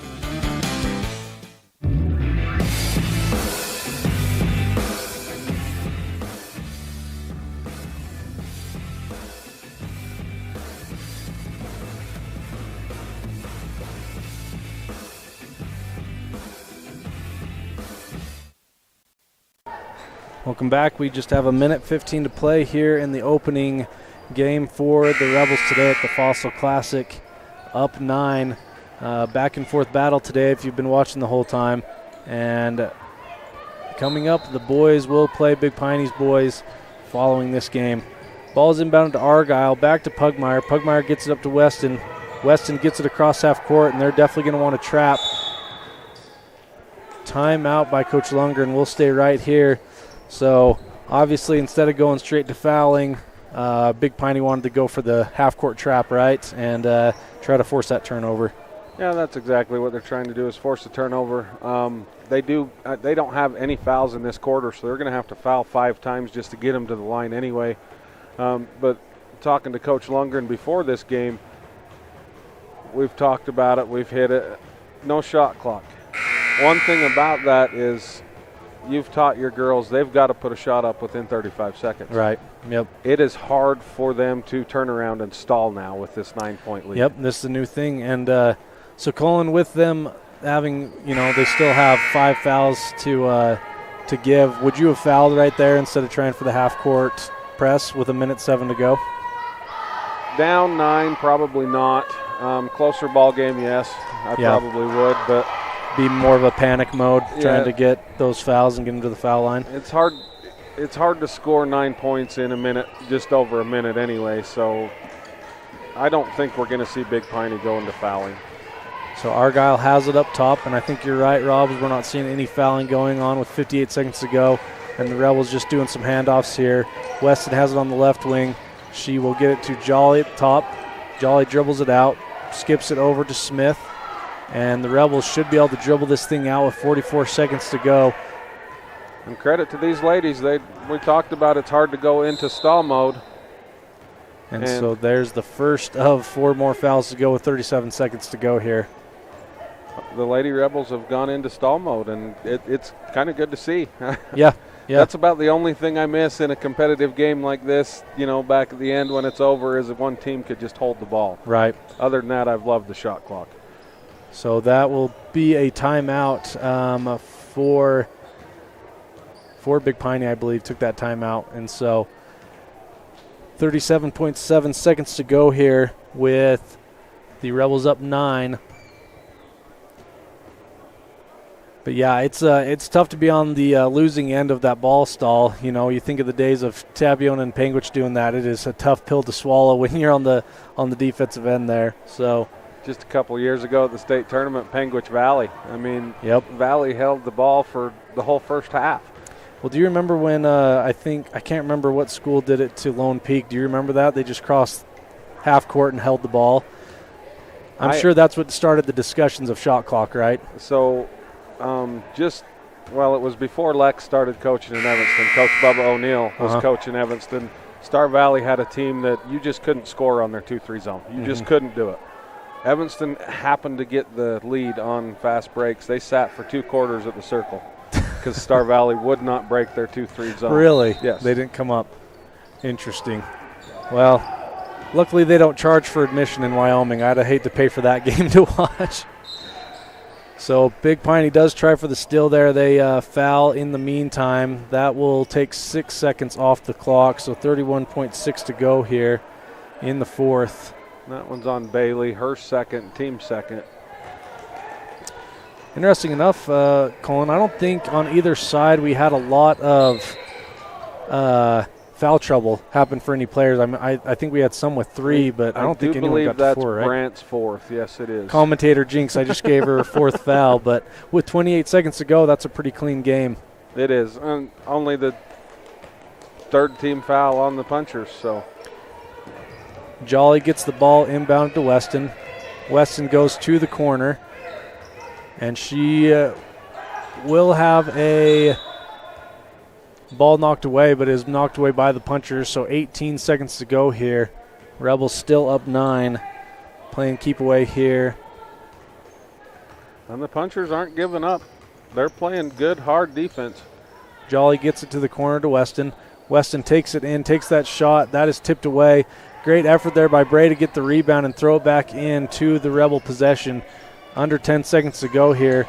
Argyle dribbling up top, and she is fouled. So one more foul till we go to the foul line.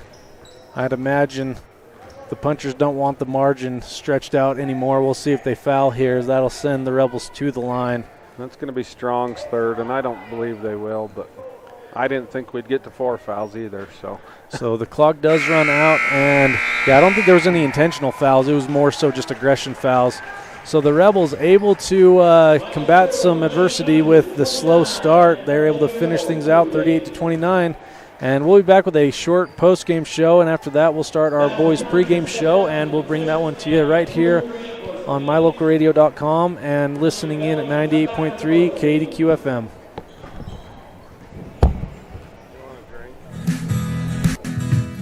Fast, fresh, delicious. 3 words that describe your experience every time you enjoy a delicious meal with Jimmy John's. Utilizing the freshest ingredients, home-baked bread, and professional sandwich building skills, the team at Jimmy John's always delivers a mouth-watering sandwich to satisfy any hunger. Jimmy John's. Freaky fast, freaky fresh. Visit any of our locations today in Evanston, Rock Springs, Sheridan, and Gillette.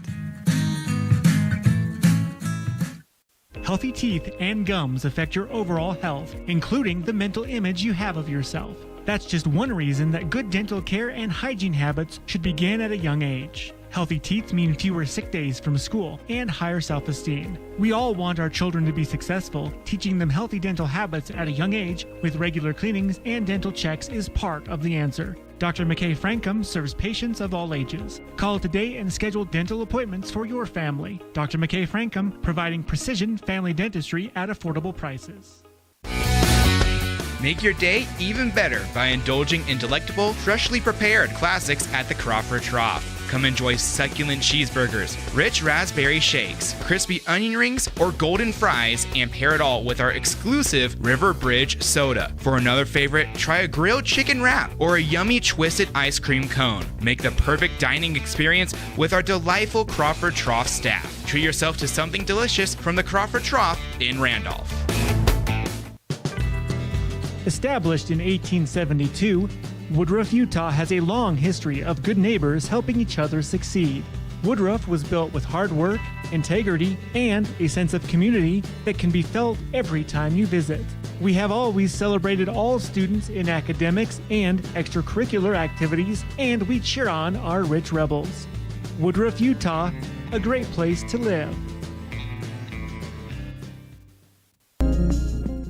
Dealing with computer problems can be frustrating and make you wish for your own personal IT guy. Now, everyone can afford an IT guy. Independent Software Solutions has served customers in Wyoming and Utah for over 20 years. We develop software, handle system and network administration, repair personal and business computers, and sell accessories. Independent Software Solutions is your one-stop computer business solution. Call today, 307-789-1978. Let Independent Software Solutions be your IT guy.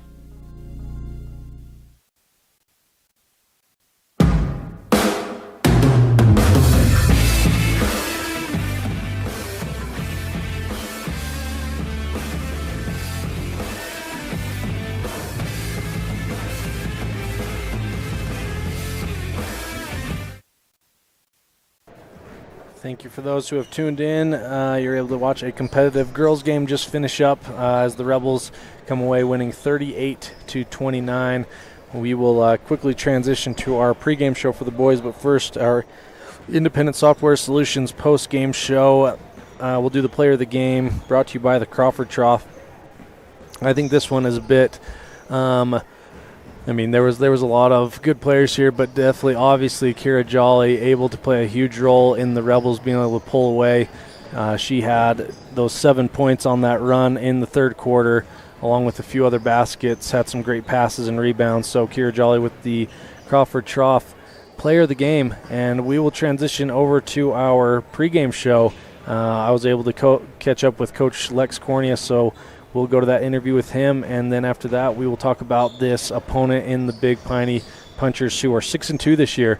Good competitive team, so we'll be back after this. It's time for our coaches show, and I'm here with Coach Cornea as we wrapped up another successful week for the boys basketball team, looking ahead to an exciting weekend at another Wyoming tournament. But Coach, let's talk about we'll brush over the St. Joe's game, but talk mostly about Tintic, as that's a region opponent and one we'll see again. Fun game. I'm just looking at the box score here, Coach. How did you feel going from being up 4 in a dogfight to a dark horse type team to blowing them away in the fourth quarter? Talk a little bit about that finish. I mean, that's kind of how the game goes, but we were planning on this being a single-digit game the entire time. At halftime, we were up 11, and that was one of our main messages in our talk was that, listen, this game will be cut to 5 or 6. Like, you just have to plan on it. and that you need to withstand runs, because that's what this team is capable of doing. I don't think any of us really saw fourth quarter blowing up like it did, but, Tinnick was in Manila the night before, and I just think that, they're very good athletes. I don't know if we are, however many points we beat them by, 16 points better than them. I just think that's the way that game lined up. But to call Tinnick a dark horse, I think is a bit of a mistake. I mean, you look at 1A right now, I think that there are legitimate 7 teams that can beat each other on any given night, and I would include Tinnick on that. I think that we are beatable this year. We've shown that against Cokeville and North Summit. I think that Panguitch is beatable this year. They've had tight 1A games, and they've struggled in their 2 and 3A schedule that usually they're pretty good in. And I think that anyone can beat anybody, and that's what's going to make this one a tournament to remember. And Coach, this is totally random and off topic, but I was sitting there calling the game, and did Tintic not look like a team that could field an 8-man football team and do pretty decent? Because that's what I was thinking. Yes, and I understand they had a very good cross-country team. Yeah, Rob did say that. The Jameson kid, Exactly. he's only a junior, just a big, broad-chested, pretty quick on his feet athlete. I actually think, talking with Coach Patton, that he sees the lack of football as a hole in his basketball program. That when they come up to places like Rich, Manila, who doesn't have a football team but plays like they do, it's something they struggle with because their kids are not as used to contact as a Carter Hoffman. Well, and it could happen in the future. I just heard last night that Escalani's coming on board for 8-man. So I think the floodgates are opening. Well, and I do think teams look at the way we play, and Panguitch has always played physical basketball, even though they're, not a football school, or in the past they haven't been. And I think a lot of basketball teams recognize the advantage that comes from, kids being in the weight room and preparing for a football season, even if you might start your year off a little slow because kids haven't shot a basketball. Cross country and basketball kind of go together. You can do both. You're running and you can get in the gym and shoot. Football, it's pretty hard to get up on a Saturday morning and go shoot free throws when, your body is black and blue and you struggle getting out of bed. Well, and as I say, I sidetracked our conversation to football as always. Coach, talk a little bit about, for our listeners, the impact that out-of-state games have on the RPI system. I know we've talked about it before, but it's a good reminder going into these out-of-state games. Yeah, so the RPI gives you bumps when you play either a higher classification or when you play out-of-state. The thing about out-of-state is we are not awarded a classification bump. So, Kemmerer is 2A in Wyoming.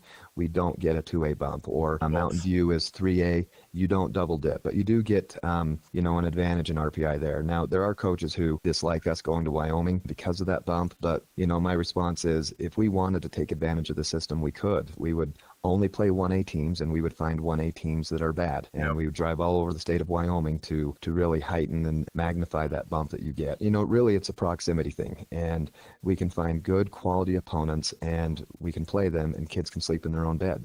I just think that's something that we'd be foolish not to take advantage of, especially where we have traditional rivalries within 45 minutes of driving between Cokeville and Mountain View and Kemmerer, and Big Piney has turned into a good rivalry. So it's an exciting week. I love that it's close, and I love that we get to see these teams that these kids have been playing forever. I mean, you go back to third and fourth grade sometimes in these the series between these teams, and it's just a good thing to keep going, and it keeps our communities together, and we don't have to get another hotel and drive 7 hours. Correct. And with Big Piney, this is the first of a 2-game series between us, as we'll go to Big Piney at the beginning of February. And so, Coach, we have Kemmerer, Big Piney, and then it sounds like the Star Valley game is a little bit up in the air in terms of what that will look like. Is that correct? Yes, we've reached out to the administrators of the tournament, and we're trying to get that game switched. We'll see if we can or not, but we would love to play Farson as well.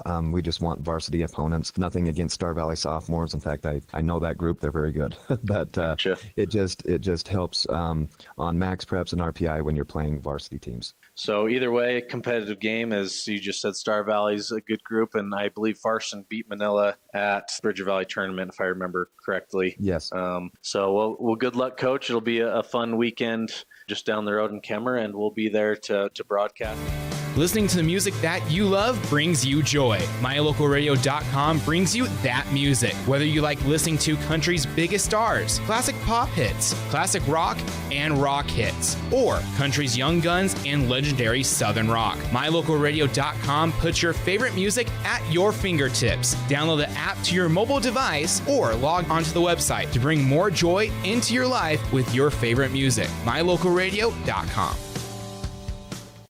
Ready is committed to providing superior services to our customers by requiring individual accountability for excellence in quality, safety, and dependability. We are a growing company that is currently hiring across Wyoming, Colorado, Texas, Nevada, Idaho, and elsewhere.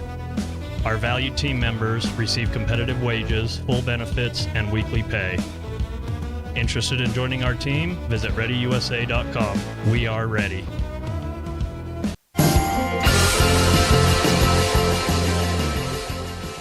So, Melinda, we've talked about a quick summary of after high school life, and I want to talk about you've gotten involved with coaching volleyball now, and you were a great player during your time at Rich, and now you're able to coach the girls now. Let's talk about this season, because I think, I've talked to a lot of your players from this year. Coach Walls and I talked every week during the fall. It was a tough season where a lot of lessons were learned, but it ended in such a good way of being on the upticks. Let's talk about volleyball this year and kind of the lessons that were learned from that. What was it like for you to be a coach for Rich in such a competitive league this year? Because Coach Waz and I talked a lot about it. I mean, you take Manila, for example, the years of not being one of the competitive ones in the region, and this year they great team. So what was it like for you from the time you were in high school to how it was this year when it was such a competitive field?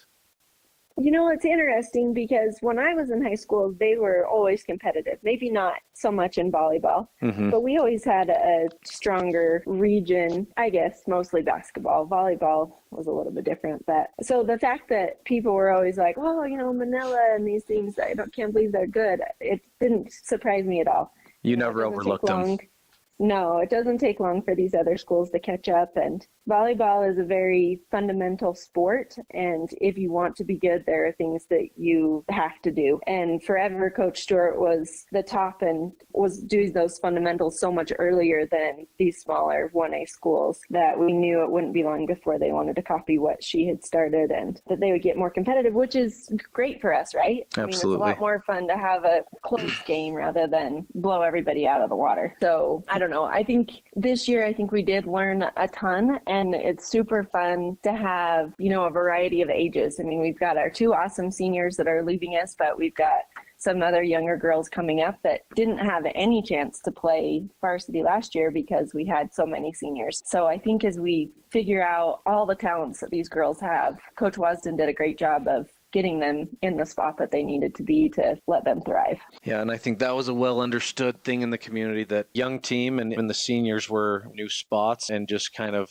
testing the waters and the chemistry going, which after the Grace game, I think from there on, the chemistry was clicking and things were good. Let's go back to what you were saying, because it was actually something that Coach Waz and I talked about a lot. What do you think attributes to, I think just in our country, not just in this area, but as a whole, volleyball has become very popular. It used to be that basketball was the one where there was the AAU and the traveling teams and things like that. And volleyball now is that way. And we assume that's what leads to so many good teams now in 1A is it's become so much more popular. What do you think has attributed to that rise of popularity in volleyball? Well, I mean, if you look now, too, it's super popular with the young men. And I don't know, it's just such a different skill set even than basketball. It can be friendly to people with different talents. Even if you can't be the number one outside hitter, we still need people who can dig a ball. Even if you, can't set the ball, you could be the number one server. So it kind of plays around to different talents that kids might have. And it's just a fun environment. I mean, when you are out there with your team and cheering each other on, it's one of the best things. Even now as playing old lady volleyball, I don't know what you call it. Yeah. Anyways, it still is a super fun environment. Is it as competitive as what we used to play in high school? No, of course not. But it's just the camaraderie that I think people really enjoy about volleyball. And it's an easy sport to watch. You don't have to know a ton of rules to understand what's happening. It's just easier to get out there and play, I think. No, you're absolutely right. As you were saying that, I thought that is a great point. You compare football to basketball as well, and it's kind of the same thing of where kids who maybe would have to watch from the bench in basketball all the time excel in football because there's other jobs, just like you were saying. Yes. There's other things besides just scoring, and so that's a great thing to bring up. We're going to go to a break, and our final segment with Melinda is coming up, so tune in to our later games this weekend. I'm Aiden Weston. I'm a junior, and I play guard. Paxton Nicodemus. I'm a sophomore, and I play guard. Dylan Fonsbeck. I'm a junior, and I play forward. I'm Carter Scott. I'm a junior, and I play guard. Carter Grohl, junior, forward. Cade Nelson, junior, forward. Bridge Lundgren. I'm a junior, and I play guard. Dylan Wasden, junior, forward. My name is Jet Holmes. I'm a junior, and I play point guard. My name is Riker Hoffman. I'm a shooting guard, and I'm a senior. Carter Hoffman, shooting guard, senior. Drake Weston, senior, guard. Daniel Smith, senior, forward. Dax Jolly, small forward, freshman. Connor Creel, I'm a sophomore, and I play guard. Wyatt O'Malley, I'm a freshman, and I'm a guard. Wyatt Tingy, freshman, guard. Bodie O'Malley, sophomore, center. My name is Nash Perry, and I am a freshman, and I play guard. I'm Valen Cornia, I'm a freshman, and I play guard. Hunter Cordia, I'm a freshman, and I play center. Connor Argyle, I'm a freshman, and I'm a center.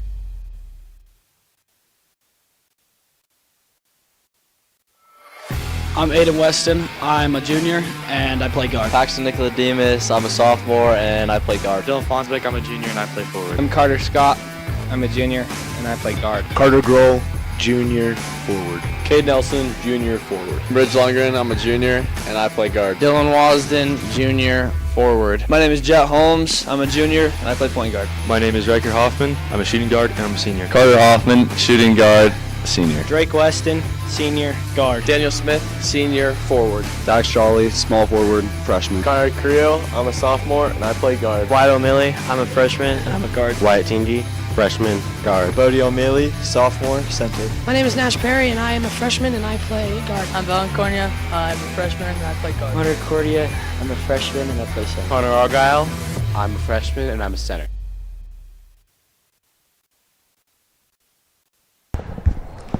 Welcome back.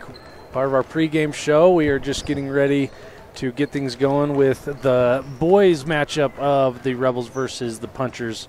And Colin, we're just looking over the schedule as I'm clearing off the scoreboard, but looking at the schedule of the Punchers so far, they've had a great season, 6-2 so far. This one could definitely be a dogfight, just like the one was we just saw. Yeah, it definitely could. Watching the teams warm up, granted you don't have the whole teams in here because the JV's playing in the other gym right now. But Big Piney looks a little long. They're athletic. And knowing Big Piney, reffing Big Piney, they're going to want to get up and down the court. Play basically Rebel-style basketball, so it should be a dogfight. And let's go to the schedule for Big Piney just to give you a little bit of reference here. So they beat Farson by 3 over at the Bridger Valley Invitational that we were at. We'll play Farson later today, so an even matchup, one that you'll be interested in. They then beat Manila by 3, which is a very familiar opponent, and they lost to Little Snake that weekend by 4, lost to Mountain View by 12, and they beat Tongue River by a big margin, Bighorn by a big margin. Moorcroft and Wright has been their last few games, so they are on a 4-game winning streak. So sound familiar? I mean, that's a similar situation the Rebels are in, and so it's going to be a fun matchup. First of 2 meetings between these two this year in a few weeks. I think it's the first week of February. The Rebels on a Thursday will go to Big Piney, and not one that we usually do, but Big Piney working into our schedule more and more. I mean, obviously a typical common junior high matchup, but we played them in football this year and playing them in basketball multiple times this year. So they've actually played. I think how it all started, well, obviously middle school, but the last 3 or 4 years we've actually played either at Big Piney or they've come and visited us. So it's been a good addition to the Rebels basketball schedule for sure, because it's a competitive matchup every time you go. Well, and Colin, you got to think that I'm sure you'd agree. It's, Coach Cornea has Wyoming roots from coaching at Evanston so long. He understands the value of playing these teams from Wyoming. I mean, we've talked about yesterday RPI until they change it.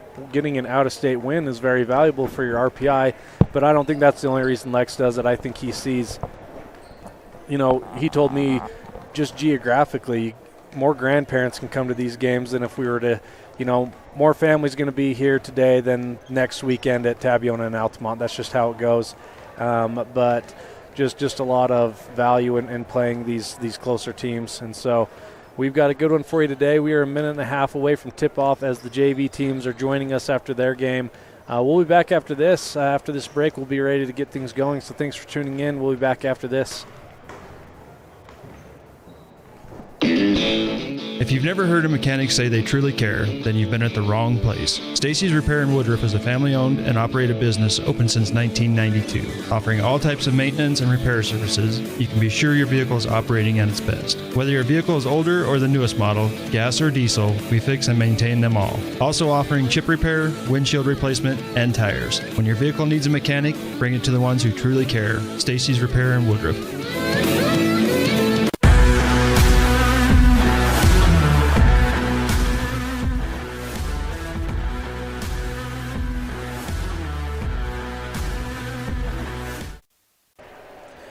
Welcome back. We are just getting ready to tip things off here as the Rich Rebels will take on the Big Piney Punchers. And we are pretty on schedule here. The JV game just wrapped up, so we had to extend warm-ups just a little bit to give time for that game to finish up and some substitutions to get back in here. But we are just going to do the starting lineup, and we've got an accurate roster now to start things off here. So we do, and it's going to be pretty nice to have it. And we were just saying, definitely some familiar names from the last game. You got to love small towns with siblings and cousins playing on both the boys and girls team. So for the Rebels starting, Daniel Smith, Drake Weston, Carter Hoffman, Carter Scott, and Ridge Lundgren. And for Big Piney, you got Hibbert, number 1. Number 10 looks like he's going to be in the circle. Walton with Daniel. 20 is Espenscheid. What's the other two numbers there? I can't see them, Bradley. So there's a 0, and that is 0 is Bennett. And 23 is Ferguson. So here we go as the Rebels win the tip, and Weston will get it over to Lundgren, who finds Smith in the corner. Smith's going to drive baseline and kick it to Weston on the other corner, and that is up and just rims out. Lundgren with the attempted rebound, but that is rebounded by Bennett and passed ahead to Hibbert. And Hibbert will take to the foul line, kicks it back out to, that's number 20, Eppenscheid. Eppenscheid back to Hibbert to Eppenscheid. Eppenscheid finds Walton. Back to Hibbert. That'll be a good opening shot by Ferguson, and he's able to get a 3-point bucket to start things off for the Punchers. And so let me adjust our score there. So 3-0 to start things off for the Punchers as Scott drives in off of a screen from Daniel Smith, and a nice finish there on the layup for Carter Scott. That's a great use of his body to keep that defender away from the ball and finish high off the glass there. Yep, that was a pretty one. And Ferguson with the ball on the right wing. He gets it back over to Eppenscheid. Eppenscheid to Bennett. And Bennett tries to get it there to Walton, but Walton was stopped at the rim. And Lundgren gets it to Weston. Weston for 3, and that just bounces off the back iron and rebounded by Walton, and he gets it ahead to Eppenscheid. Eppenscheid over to Bennett on the right wing. Bennett, good entry pass there to Ferguson, but even better defense for Daniel Smith. And he tries to get it up ahead to Carter Scott, but that's tipped away by Walton. And now a attempted drive there by Walton, and he throws that out of bounds, so the Rebels will get the ball back after a bit of commotion there. Almost the same start as the girls' That's game, what I was Bradley. just going to say. It's pretty slow start for either team. Weston has the top of the key, looks to drive, but hands to Lundgren. Lundgren crosses over to his left, gets it to Scott. Scott for 3 from the wing. That is no good, but rebounded by Smith. Smith gets it up to Lundgren. And then over to Weston. Weston has it on the top. He looks to drive, kicks it out to Hoffman. Hoffman tries for three, and that one is off. Some eerie similarities with the girls' game, just like you said, Colin. And that's a great job by Daniel Smith to save that ball up top to Ridge Lundgren there. He's already gotten a few big rebounds. Lundgren with the drive, but that's going to be on the floor. And so the Rebels will take it out underneath. That first foul is going to be called on Espenscheid. That's the first on him and first team foul for the Punchers this quarter. Lundgren inbounds it to Hoffman. Hoffman gets it back out to Scott. Scott misses that three, and that is tipped out to Ferguson and then back out to Bennett. And Bennett finds Walton on the drive. Good transition layup there, and Walton's able to finish to give the Punchers a 3-point lead with 5:13 to go here. Scott finds Weston in the right corner. Weston drives baseline, and they're going to say he stepped out of bounds, so that's going to go the other way here. So Ferguson will look to inbound to Eppenscheid. And I like Drake's attacking the basket there. The shots have been off, not falling, so let's get to the rim and try to finish there. Entry pass from Walton to Ferguson goes out of bounds. The Rebels will get the ball back. And the Rebels definitely want to get things going here on this possession. And is that the score right?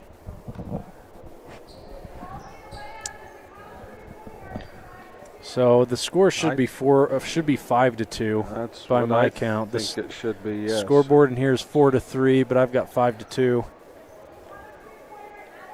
No one cares about the radio guy up here. I mean, we've got the right score, but they're going to discuss things here. Hey, we can go to replay, Bradley. That's true. That's true. Well, I'm sure there's plenty of moms down here recording on their phones too. There's a few different references to have. I think it should be 5-2 because they have a three-pointer that to start the scoring and then the layup on the fast break. Yeah, Ferguson and Walton have scored, and then we've had just the two. Carter Scott's high finish off the glass. Yep.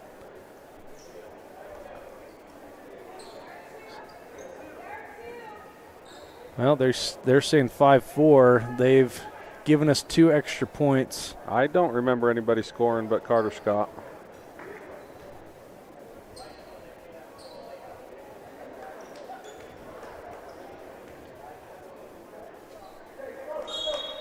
I don't know who they're giving the extra 2 points to, but they're going to go 5-4 in favor of the Punchers. That's interesting. Yeah, they're going to stop here. It's definitely 5-2. Just a lesson for all you folks at home. Sometimes I get the score wrong, but this time I am right. The station on main scoreboard is correct, 5-2. As much as I would love it to be 5-4, it is 5-2 would be the correct. And we do want to thank all of our sponsors, and the station on Main has been great for us. And we talked about grandparents being able to make these closer games and stuff.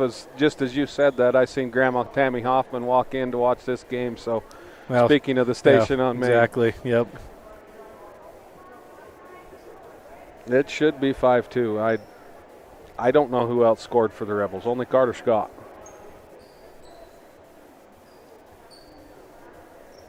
So, as we have a discussion, I don't know, do we want to take a little break and thank our sponsors here, Bradley? Man, this is a lot of discussion for 2 points. We'll be back after this. You're listening online at mylocalradio.com. Maybe not. Maybe we're going to go. Well, you're going to continue to watch the game on mylocalradio.com and on there at 98.3 KDQ FM. Hey, 5-2, score. Yep, we're up here too high. They couldn't hear us saying what the score was, I guess. Now he's going to explain it to Coach Cornea, which I don't remember anybody scoring but Carter Scott. I mean, so let's see if the boys can get more than 2 points here on this possession to get that score back to where it was. So Lundgren hands to Scott. Scott will dribble with his left hand to the left side of the hoop, and that another rebound calling for Daniel Smith, and he's going to get fouled on the putback. That's 3 or 4 offensive rebounds already for Daniel in this first quarter. He's really working, and it's good to see. That's absolutely what we need out of him. Those putbacks, the multiple rebounds. That's with a big body that Daniel has, he's doing exactly what we need him to do here. And his first foul shot is up and no good. And he'll get a second shot at it here. And his second shot is up, and this one rims out as well. And rebounded by Ferguson. He gets it ahead. He gets it ahead to Eppenscheid. Eppenscheid over to Bennett in the corner. He gets trapped and tries to get to Ferguson at the foul line. Good steal there by Scott, and transition. Oh, sorry, guys at home. So Lundgren tried to get it to Weston for that second pass. Weston not able to handle that, but keeps possession of it. So the Rebels reset the offense, and Weston hesitates and drives here. Good move at the hoop, but not able to finish as Ferguson gets that rebound. Score still 5-2 with 4 minutes to go in the first quarter. Eppenscheid has it on the right wing. He skips it over to Walton. Walton gets it over to Hibbert. Hibbert to Bennett, and Bennett hits the 15-footer to give his team a 7-2 lead. That's good ball movement there by the punchers. And I mean, like we talked about, the Rebels playing defense for longer than they're used to. That's right. Hoffman hands to Scott. This would be a big three, and that goes. Carter Scott able to cut this one down to just a 2-point deficit with 3:23 to go in the first quarter. Punchers leading. Ferguson passes to Walton. Walton to Bennett. Bennett gets it back to Ferguson underneath, and they're going to get Carter Hoffman maybe for the foul underneath. I believe that's exactly what he's going to call there, and that's exactly what it is. First team foul on the Rebels and first on Carter Hoffman. And, you know, Carter Scott has all 5 of the Rebels' points in this first quarter. They even tried to give him 2 more, but 5 so far. Bennett looks to inbound. He gets it up to, I believe that's Espenscheid is how you pronounce that. Walton for 3, and that goes off the back iron. Rebounded initially by Scott, gets bounced off the foot of Eppenscheid and out of bounds, so Rebels will get the ball going the other direction. I believe that bounced off the foot of Ferguson there. And so Lundgren dribbles to his left, hands to Carter Scott. Scott hands to Weston. Weston back to Scott. Scott's going to take a step back 3, and that is off the front iron and rebounded by Bennett. And Bennett goes the other way across half court. He picks up his dribble, passes it to the corner to Hibbert. Hibbert gets it inside to Eppenscheid. Eppenscheid with the strong finish underneath, giving his side a 4-point lead with 2.5 to go here in the first quarter. Lundgren meets a wall of punchers there, and it leads to a travel, so the punchers will get the ball back as Hibbert enters the ball to Eppenscheid. Eppenscheid crosses half court and gets it quickly to Bennett and then to Walton in the corner. They tried to get it to Hibbert at the high post, and that is knocked away. Smith gets the ball, hands it off to Scott. Scott's going to dribble that one back out as they didn't have the numbers. Good skip pass to Lundgren. Lundgren, he pump fakes and drives to the hoop and has a nice finish at the rim. Hangs in the air, gets the defense in, and as soon as they start going down, he releases that and just over the front of the rim and puts it in. That's a good shot by Ridge. And Lundgren does tip that pass from Eppenscheid to Walton. And so the Rebels, big possession here. They want to make a stop and then go on the other end and either tie this one up or take the lead. But they've been playing behind the whole first quarter so far. Bennett inbounds to Walton, back to Bennett. Bennett dribbles to his right, gets it to Eppenscheid, then to Walton in the corner. Walton for 3, that is no good, and rebounded by Scott. And Scott's going to go the other direction. Finds Weston in the corner. Back to Scott. Scott to Weston. Weston looks to drive baseline, dribbles to his left, and back to Scott. Now Scott's going to take it back up top. One interesting thing, Colin, no substitutions so far in the first quarter. It's been the starting 5 all the way through. Yes, and it's been both teams starting 5. So right. Weston hands to Smith. Smith gets it to Scott on the left wing. Scott for 3, and that is good. The Rebels take their first lead of the game with that nice 3-pointer there by Scott. Carter Scott with a great first quarter, giving the Rebels a 10-9 lead. Who scored Rich's other 2 points? Or Scott had all? Ridge. Ridge, that's right, on that layup. Good defense there by Carter Scott to break up that pass at the hoop. Lundgren going the other way. He fakes the pass to Carter Hoffman, tries to finish at the rim, but that is blocked by Hibbert. And Hibbert hands off to Bennett. Bennett to Eppenscheid. Eppenscheid's now on the right wing. He's going to dribble up to the extended wing.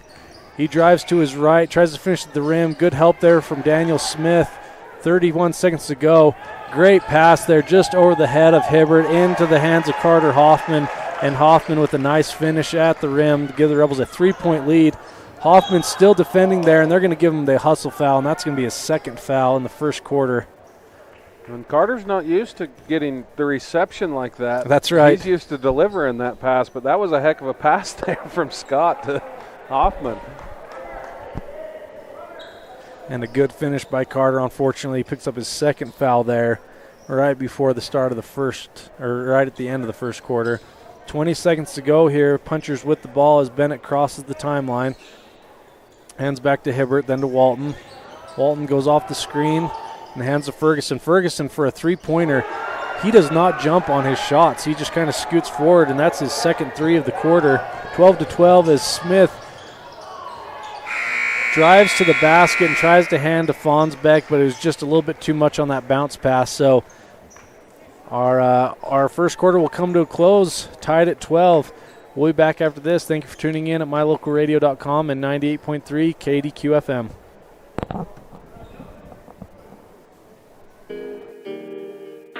The town of Garden City is home to beautiful Bear Lake, where families play together. We welcome you to Garden City and invite you to visit bearlake.org for places to explore and information on upcoming events year-round. The town of Garden City welcomes you as we cheer on the Rich Rebels. Great signage is an important component to any successful business. It lets your customers know they have arrived at your doors, and it's a constant advertisement of who you are. When you install LED signage, you're taking it one step further. The ability to create color messages that move is an attention grabber. Plus, you can change the message whenever you would like. Make your business stand out with an LED sign from Rocky Mountain Sign, providing service, installation, and maintenance on all signage. Rocky Mountain Sign, licensed in Wyoming and Utah. Call today for a quote, 307-789-5202.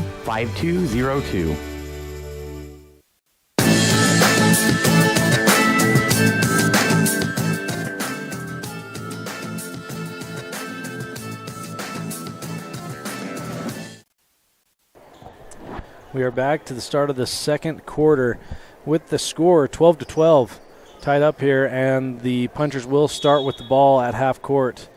And Hibbert enters the ball to Bennett. Bennett crosses the timeline, and we have a new puncher in there. Colin, let me look up his name, number 15. Hibbert gets it to Bennett on the wing. So number 15 is Jenks, is his last name. Bennett tries for the jumper there. No good, but rebounded by Hibbert, and this time missed and rebounded by Scott. Scott gets it down to the right wing, hands to Fonsbeck. Fonsbeck screens for Scott. Scott's going to pass to Lundgren up top, then to Weston on the left wing. Weston gets a screen from Smith, and he'll try for three, and that is good. And that's exactly how that's designed. If they're going to go underneath that screen, you're supposed to pop that three-pointer, and that's exactly what Drake did. So nice step-back three there by Weston. And the ball tipped there by Weston. Bennett able to regain possession and give to Ferguson. Ferguson drives to the hole. He's had a nice game so far. His 8th point, I believe.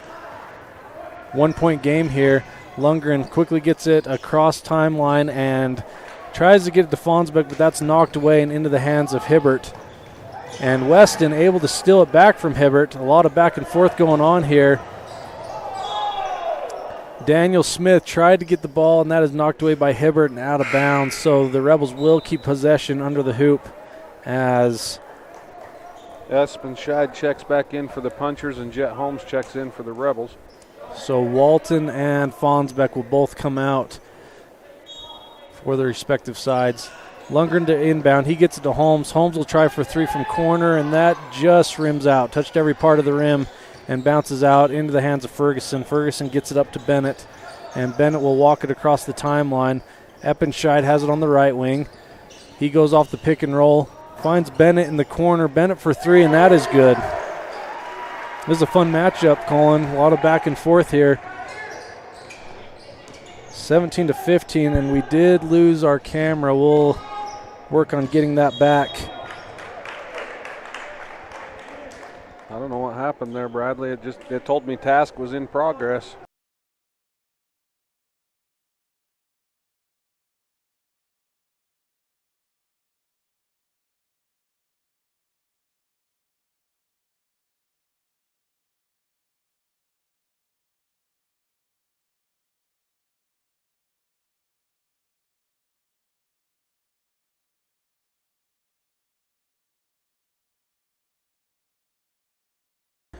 Colin's going to get our audio or our picture back in the meantime.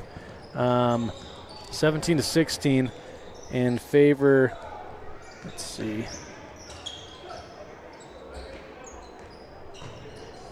So Big Piney with the ball. Bennett skip passes to Eppenscheid on the corner. Shot is no good. Rebels going the other way. And I got to get our score changed. Punchers now up 1 to the Rebels 16. Thank you, Colin, for getting that rebooted. 5:47 to go here in the second quarter with the Punchers up 1. And the Rebels will inbound here back on their end of the floor. Yeah, I don't know what happened there, but we got her back. So Holmes inbounds to Weston. Weston over to Lundgren on the left wing. Lundgren looking to the inside. He finds Scott on the right wing. Scott over to Weston in the right corner. Weston drives to his left. Back to Scott. Scott thinks about the deep three. Gives back to Weston. Weston drives, hands to Holmes. Holmes going to drive to the basket and able to finish at the rim to give the Rebels the lead back now 18-17. And that's a good hard finish there by Jet Holmes, attacking the rim and getting it high up over the defender. Eppenscheid on the right wing. Pass it over to Ferguson. Ferguson to Bennett. Three by Hibbert is no good off the front iron. Rebounded by Holmes in the corner. He's trapped temporarily. He gets it ahead to Hoffman. Hoffman to Scott. Scott gets to Weston on the right wing. Weston drives to the hole, and he's able to finish. Good back-to-back finishes at the rim as Weston drives on Jenks and able to finish. Rebels now up 20-17 after that brief lead by the Punchers. And I like this Rebels team when they attack the basket like that. Absolutely. And they've got a lot that can do it, honestly. Drake's first step is so quick, it's hard to defend. Jenks skip passes it over to Eppenscheid on the wing. Eppenscheid dribbles to the middle to Ferguson. Ferguson being guarded by Hoffman. He tries for three again, and that's his third three. Ties it up. And it's not like Hoffman's giving him a lot of space either. He's hitting them. So 20-20 with 4 minutes to go here in the first half. Hoffman to Scott. Scott gets it to Holmes. Holmes drives baseline and kicks it back out to Scott. And Rob, I think both sides, you can say this, the shots have been smart shots. I mean, there's nothing forced. They're just being patient and eventually finding the open man. You see Carter Scott hit a three from up top. So we have a good old-fashioned shootout going on here at Kemmerer High School between Rich and Big Piney. Eppenscheid drives to the hole. Good defense there by Holmes. And what are they going to call here? I know there was some pushing and shoving on that drive. We're going to get Drake saying he hit him. Count the basket, so he's going. One. So in the words of an old jazz legend, with a gentle push and a mild arc, that cowhide globe just hit home. Yes, it did. And they're going to try for the old-fashioned three-point play here to tie things up. We're going to go to break. I believe it was Coach Cornea who took the timeout here, full timeout. Thank you for listening in at 98.3 KDQ FM and online at mylocalradio.com.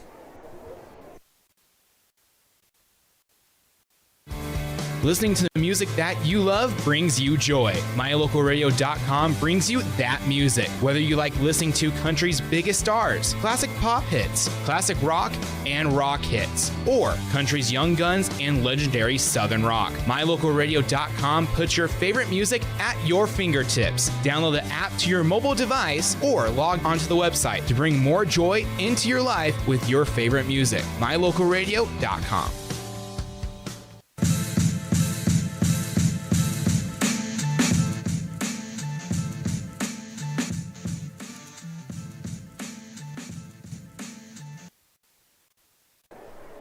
Welcome back. We have a good one here. And sorry, our scoreboard keeps getting switched. So it's actually. And he's not lying, folks. It's sometimes it's backwards on our screen, other times it's the right. So yeah, it's the weirdest thing. Okay. Yeah, just to paint a picture on our computer program, we have it as the Rebels are away and Big Piney's home, whereas here at the gym it's opposite. So I keep mixing myself up. So apologies on that. But the Rebels up 1. Ferguson at the line looking to tie this up, and he puts it up and in. So 23s across the board as Lundgren brings it across half court. And in for the Rebels, Weston, Scott, Lundgren, Holmes, and Hoffman. And Scott gets it from the top of the key, and he hits. Him and Ferguson are putting on a shooting clinic today for us. 26-23. Scott with a great answer there. Eppenscheid gets it over to Jenks. Jenks on the right wing. He looks to pull up, but good closeout defense there from Scott. Eppenscheid drives to the hole, and he is able to finish. Good back cut there by Eppenscheid. 1 point game in favor of the Rebels with 2:47 to go here in the first half. And that's a good move there by Eppenscheid, and I'd like to see Drake stay on his feet. Lundgren with the step back 3. That just rims out. Hibbert gets it ahead to Eppenscheid. He tries to pass it up to Ferguson, and that is broken up by, I believe, Lundgren, and he throws it ahead to, man, there's a lot going on here. The ball is thrown to Lundgren. He throws it back in before going out of bounds. The punchers catch it, and the Rebels take it back away, get it to Jet Holmes, and he finishes. And now on the other end of the floor, the Rebels force the ball out of bounds, and the punchers will keep possession. We have Daniel Smith and Walton checking in for the punchers. Yep, I know Carter doesn't want to come out in this intense moment, but he has to with 2 fouls. You don't want to get that third right before the end of the half. We're going to need him down the stretch. So Jentz enters the ball into Hibbert. Hibbert passes it up to Ferguson. Ferguson finds Walton in the corner. Walton drives, nearly finishes, but off the front iron. Another great rebound there by Daniel Smith. He looks to go coast to coast, and they're going to get him for the offensive foul there, yep. And that's a great call, and, I mean, Jenks just stood there, and he took all that contact, so. So an offensive foul given to Daniel Smith, just his first foul. Second team foul of the quarter. Minute 53 to go here in the first half with the Rebels up 3, 28-25. Walton, he's going to drive baseline, but they do get him for the double dribble. I think he thought about passing to his teammate and then saw the open baseline.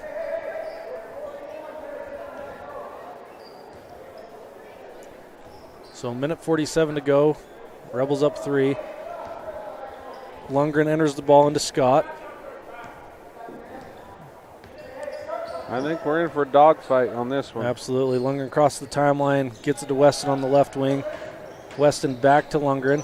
Lundgren pump fakes, takes a step back, and then drives to the hole, and he is defended by 4 punchers, and one of them gets him on the layup, so Lundgren will go to the line to shoot 2. That's going to be called on Ferguson. Third team foul on the punchers. And, you know, I really like that hesitation dribble that Ridge has. Because they've got to respect it because he's got the pull-up, the step back. Yep, he had him right where he wanted there. First foul shot is up and good. 4-point lead for the Rebels with 1.5 minutes to go in the first half. Ridge's second is up, and this one is good as well. Pretty pair of foul shots there. Jentz gets it across half court. He gets it to Walton. Walton drives to his left, hands to Hibbert. Hibbert goes to his left, back to Jentz. Jentz gets it to the high elbow, and that is an offensive foul. Did they get a moving screen there? Yep. So an offensive foul called on the punchers. That was on number 1, Hibbert, just his first foul, 4th team foul. So the Rebels could enter the bonus before the end of the half. Not much time left, 1:13 to go. Weston passes to the right wing to Scott. Scott finds Holmes cutting to the hole. Holmes gets it out to Lundgren in the corner. Lundgren dribbles it out. He goes back, and he's going to try for the jumper, and that somehow goes in. I think that was tipped, but Lundgren able to finish 32-25 for the Rebels. Ferguson passes to Hibbert. Hibbert to Gents. Gents does get the baseline. He drives all the way, and that was nearly tipped by Drake Weston and rebounded by Scott. Scott gets it to Smith in the corner. Smith hands to Weston. Weston to Scott. 37 seconds to go. And one other big difference without having the shot clock, Bradley, is there is a 5-second closely guarded while dribbling. So that's here. back, okay. Yes. That's good to know. Weston hands to Holmes in the left wing. Holmes back to Weston. Drake's going to dribble it back up to the top. 18 seconds to go. Scott has it in the right wing. A lot of shooters out there for the Rebels. Ball is entered into Smith. Smith finds Jet Holmes cutting to the basket. 5 seconds to go here. Gents gets it across, hands to Eppenshaw. Eppenshaw with the half-court shot, and that is off the mark. Great finish there. Daniel Smith could have gone to the hole. Instead, he draws the defenders in and finds Jet Holmes cutting to the hole. And the Rebels with a 9-point lead going into the half, 34-25. We'll be back after this with our Standout Student segment. We'll work on getting some stats.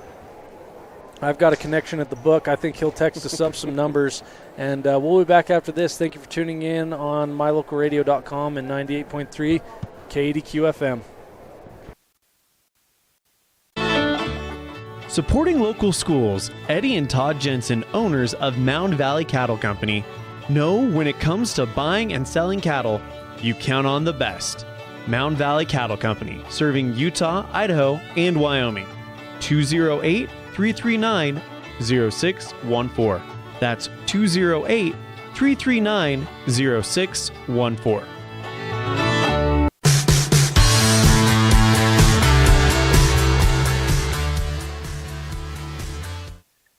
All right, Carter, so we're back. Thanks for joining me today. What class are you missing right now to talk to me? I'm missing seminary right now. Just got out of PE, and after this interview, I'll head to seminary.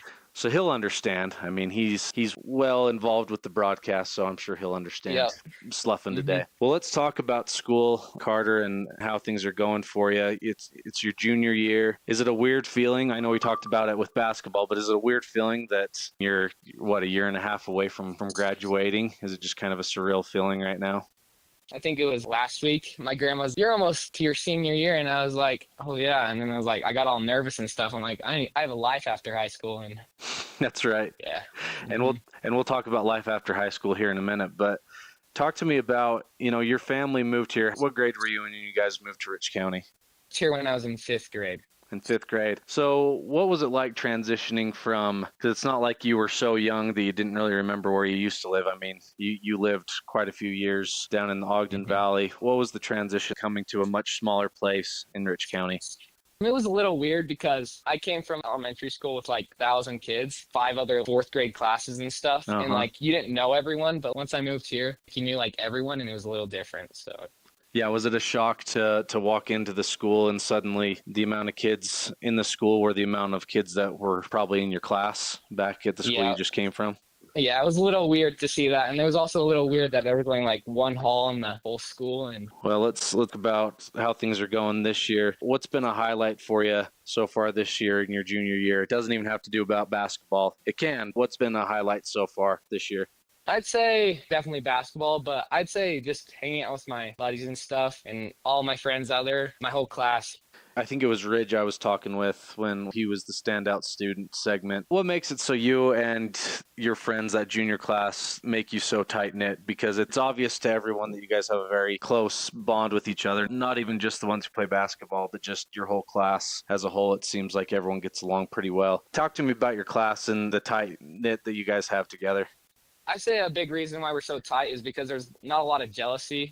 I'd say when someone does something good, we celebrate them and not just try to tear them down because we didn't do that. Don't think there's a lot of jealousy. Yeah, I've noticed that, Carter. And I know that you and Ridge aren't playing JV this year, but your friends that are in JV, and I'm sure you and Ridge are just the same way with them. There's a lot of good chemistry out there, which, as you well know in basketball, that's very valuable. And so that's how it is off the court as well, that not a lot of jealousy and you guys just mesh together really well. Are you doing any sort of of concurrent enrollment or trade classes? What kind of schedule do you have going on right now? So I'm doing like the bare minimum and just like doing regular classes, just trying to get by high school.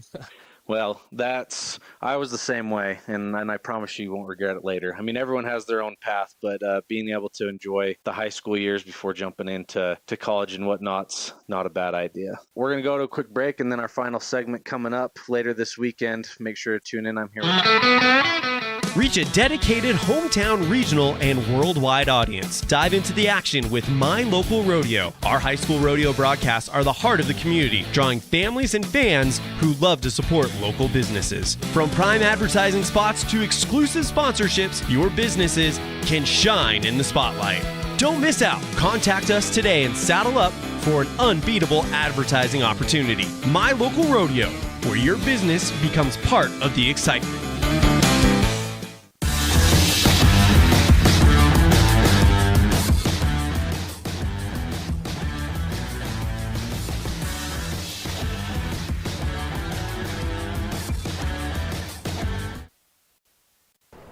Welcome back to our listeners. We will go through those first half highlights. A lot of back and forth action. This is a good one. We are 5.5 minutes away from the second half starting. But Colin, let's just go through the stat line for the Rebels. And then we'll go through Kemmerer's as well. So Holmes with 6, Smith with 1, Weston with 5, Lundgren with 4, Carter Hoffman with 2, and Carter Scott with 14. And 12 of those points from the 3 line. And then from the Kemmerer side, we've got Walton with 2, Bennett with 5. Sorry, did I say Kemmerer? I meant Big Piney. Walton with 2, Bennett with 5, Espenscheid with 4, and then Ferguson also doing well from the 3 line. He's got 13. So pretty much point for point with Carter Scott's. Those two had a bit of a shooting match there. But any takeaways, Colin, that you want to touch on from that first half of play? The Rebels come out. They seem to be a little shaken, a little, I don't know, almost intimidated by Big Piney, and maybe it's their record. I don't know what it was. But as the game went on, we started moving the ball a little faster and getting the ball and taking the open shot, and they were falling. And I think you can attribute that to the Drake Westons and the Ridges and Jet that come in and they attack the basket.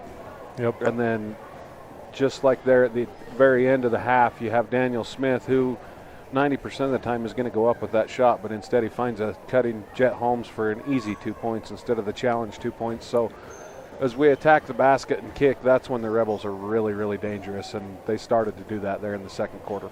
Well, and that's exactly right. And Colin, I hope those words echo true down, weeks from now down at State. If we were to play a Penguich, I hope that we are aggressive to the hole because like you say, we're tough to beat when we'll go to the hole aggressively like we have been.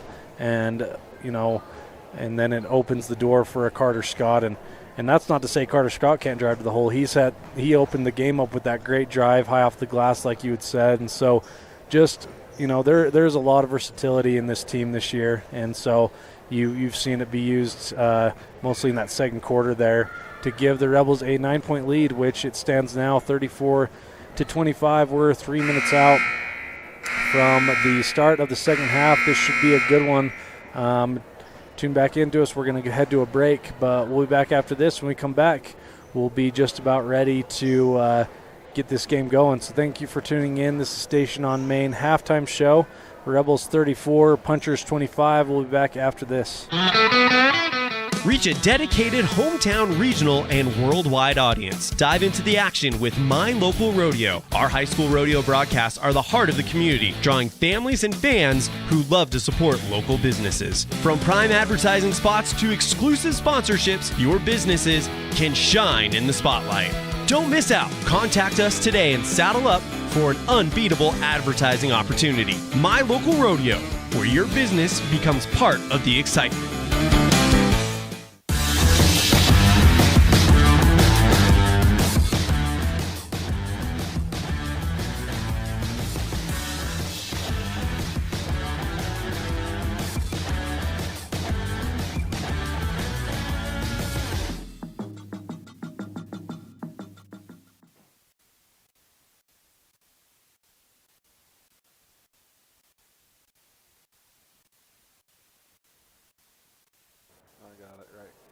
here too. So, Colin, as we are just a minute and a half away, I wanted to go over the current RPI. It's a good thing to keep an eye on as that dictates seeding at state. But let's just quickly go through the top 5 as it sits in 1A Utah basketball. So, the Rich Rebels at number 1, Tabiona at 2. So let's just be mind the girls. Yeah, I'm on boys. Yeah. That's final, so that must have been last year's Bradley. We did go in number 1 last year, didn't we? Yes, we did. Go over what you've got there since you've got the current one. Melford sits on top at the number 1, and I haven't seen them play, but I mean, they didn't lose much from last year. No, we knew that they were going to be good good this year, for sure. We've got Rich at number 2, and when Rich is playing, Rich is tough to beat for anybody. Valley 3, I haven't seen Valley this year. Panguitch is tough every year. We all know that. Sits at the number 4, and Tabby rounds out the number 5. I've actually officiated one of Tabby's games this year. Tabby looks tough. They're going to be tough to beat. We got a big-time game against them next Friday, and both boys and girls for Tabiona. I've seen them both on the court this year, and they look pretty tough. Yeah, next week that's going to be a fun one because the girls we talked about yesterday, pending any changes until then, but the Rich number 1, Tabby number 2, and the girls RPI, and we just saw with the boys Rich number 2, Tabby number 5. So both top 5 matchups, which that's how it's going to usually be probably year in and year out. It's a great matchup between Rich and Tabiona, but essentially a big one next week, and Tabiona, not an easy place to play. Yeah. So you got to give them their props for that. A couple other teams that I have seen this year, Bradley, that I don't think the RPI gives them enough credit is Green River. Yes, they are a dark horse for sure. And Wayne and also Paiute. Paiute's young, but they're going to be tough to beat come the end of the season. And Coach Corney said state's just going to be so fun this year because it's anyone's game. And right there, Colin, with what you just said, Drake Weston drives to the hoop and able to finish to give the Rebels an 11-point lead coming out of the half. Walton hands to Eppenscheid in the corner. Eppenscheid skip passes over to Bennett. Bennett for 3 from the right wing, and that one goes off the back iron and rebounded by Ridge Lundgren. Ridge Lundgren gets it quickly up to Carter Scott. Carter Scott goes to the hoop, and a great finish. I like that Carter didn't just dribble it back out. He went right to the hole and was able to finish well. The aggression and the attack to the basket, and like I said, that when the Rebels are doing that, they're tough to beat. Walton has it on the right wing. He hands to Eppenscheid. Eppenscheid to Bennett on the left wing.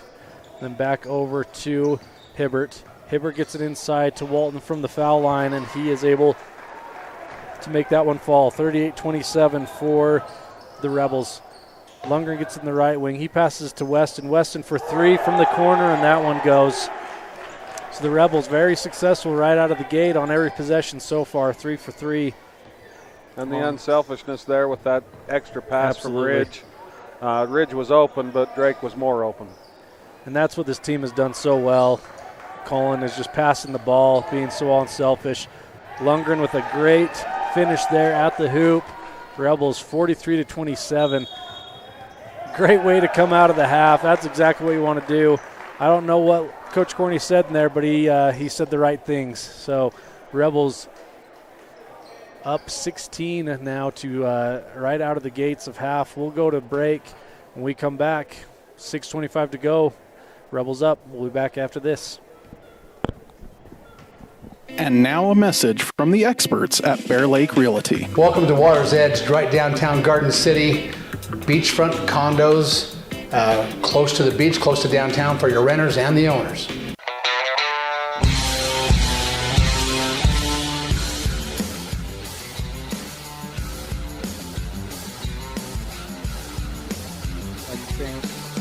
I'd like to thank our fans that came here. We're trying to get them because they are just directly below us. But this is the Bear Lake Realty Fan Cam brought to you by Gary McKee and the Bear Lake Realty team. If you're looking for a place to stay, a place to live in Bear Lake, look no further than Gary McKee and his team there. They will find you a good place. So the Rebels, like we said, a big start here. 16-point lead now as they were up 9 going into the half. And some big baskets from the Rebels to start things off. And 6:25 to go here. Big Piney took a timeout. They wanted to slow down that momentum. We'll see if it works in their favor as Hibbert looks to inbound, and he will skip it over to Bennett. Bennett gets it to Walton on the right wing. Walton dribbles to his left, hands to Bennett. Bennett now on the left wing. Rebels just doing great defensively, Colin. Very close man defense, making it hard to find any wiggle room. If I'm the punchers, I got to get Ferguson open and try to get some threes going and cut down this lead. Well, you got to do just like that, a little back cut there, but great defense there. Handle, yeah. Scott gets it ahead to Hoffman. Hoffman finds Smith, then to Lundgren. Lundgren drives, finds Scott, and that is beautiful, Colin. Drive and kick, and that just, like you said before, Colin, there were everyone who touched the ball on that possession could have shot it, and it ended up in the hands of Carter Scott.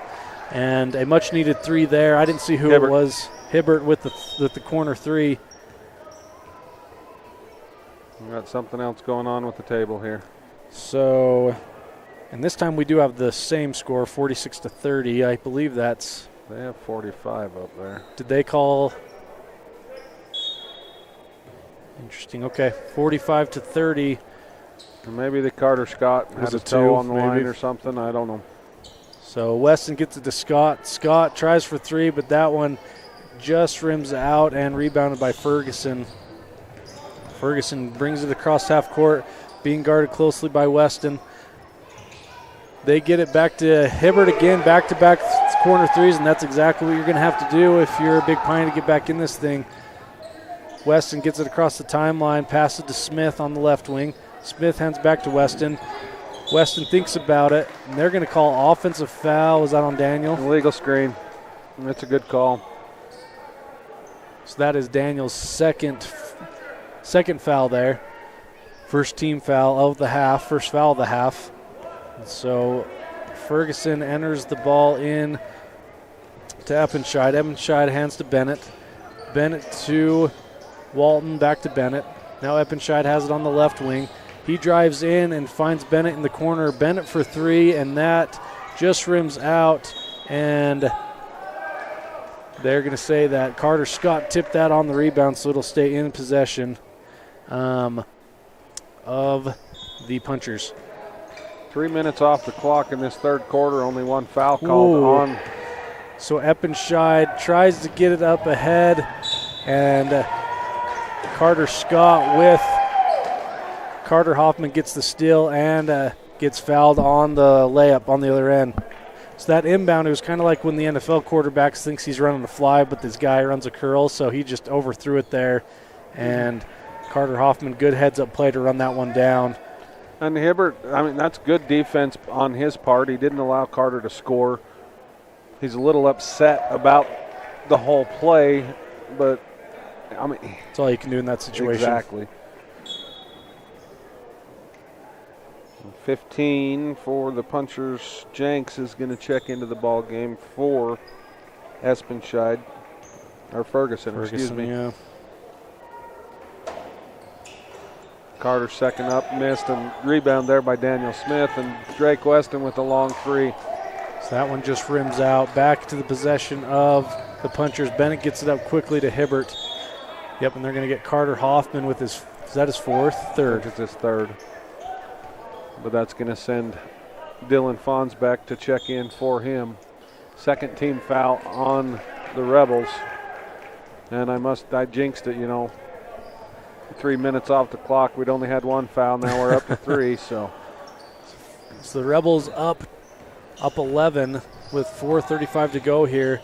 Jenks hands to Walton. Walton drives all the way to the basket, and he is going to be fouled, and he'll go to the line to shoot two. So they get that with Ridge on that one. Just be the third team foul. Just Ridge is first. So Walton at the line. First is up and good.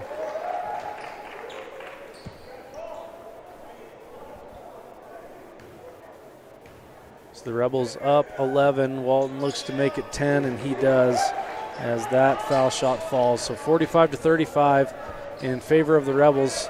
Lundgren brings it across and hands to Scott. Scott dribbles it to his right to Weston. Weston back to Scott. Scott over to Smith on the left wing.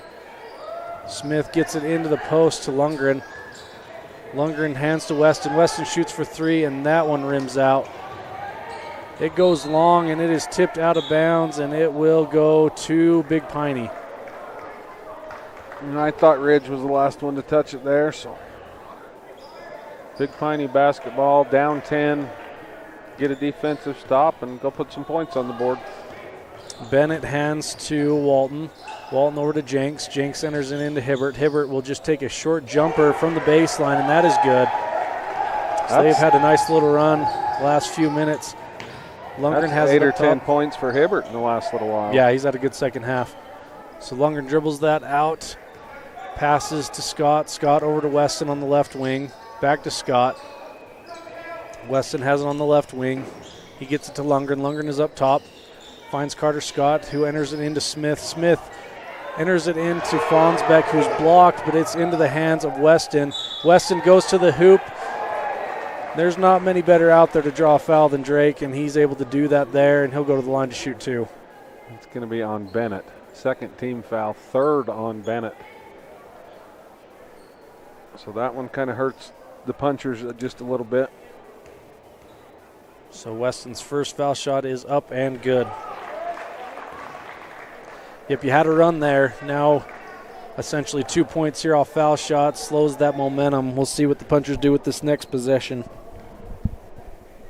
Drake's second is up and no good. Fonsbeck fights for the rebound and gets it. Great effort there as Weston gets it back up top. Over to Scott on the right wing. Scott fires, no good, but great rebound and almost put back for Lundgren. He's going to get called for a second foul from behind. And so I think that's just his second. Yeah, but the that's fourth just his team second. foul for the Rebels. So they very close to getting the punchers into the bonus. 3:12 to go here in the third quarter with the Rebels up 9. Ball's handed to Walton, then to Jenks.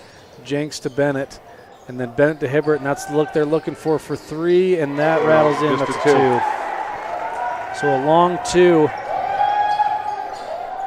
Let me fix my score there. So 46-39. And who else? Who else? Was that Carter Scott? Yes, my head it was down when he hit that. I should have known. Ridge Lundgren goes to pass to him, and Drake stepped in there and caught it, took 2 dribbles in, turned around and handed it to him, and Carter Scott for 3. Love it. Love the ball movement. So the Rebels have a 10-point lead, doing a great job at matching the momentum of the punchers in this half. Fonsbeck gets the ball at the left wing. Great fake. Oh, and he almost finishes. But that was a great fake. Nearly able to finish. A lot of chaos going on here as Eppenscheid drives to the hole. And they find Hibbert 4-3, and that is no good. Carter Scott gets the rebound, and the officials are going to slow things down. That's going to be 4 on Bennett, I believe. Yep. Yes, it is. So that's going to send number 3, Strong, into the game for Bennett. I think this is going to be Strong's first minutes, isn't it? Yep. Scott enters the ball to Weston. Weston gets it across the timeline with 2 minutes to go here in the third quarter. Rebels up 10.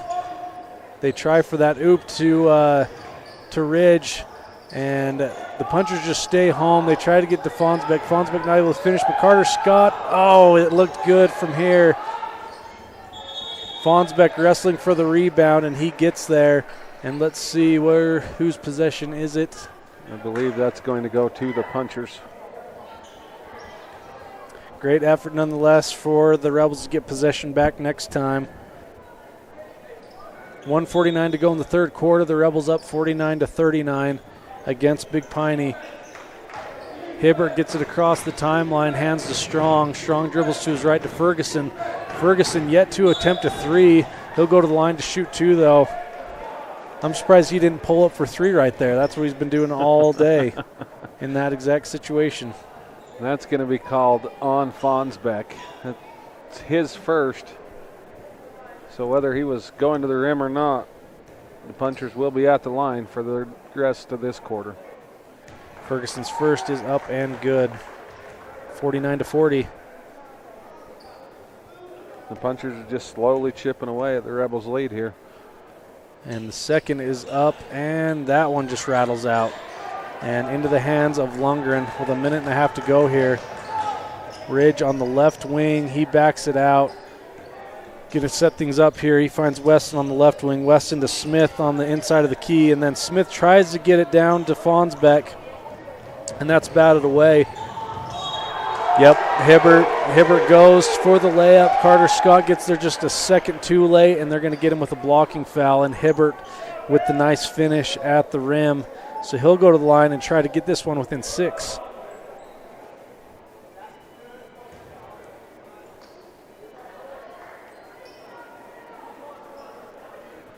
So Fonsbeck's going to come out and jet Holmes into the game.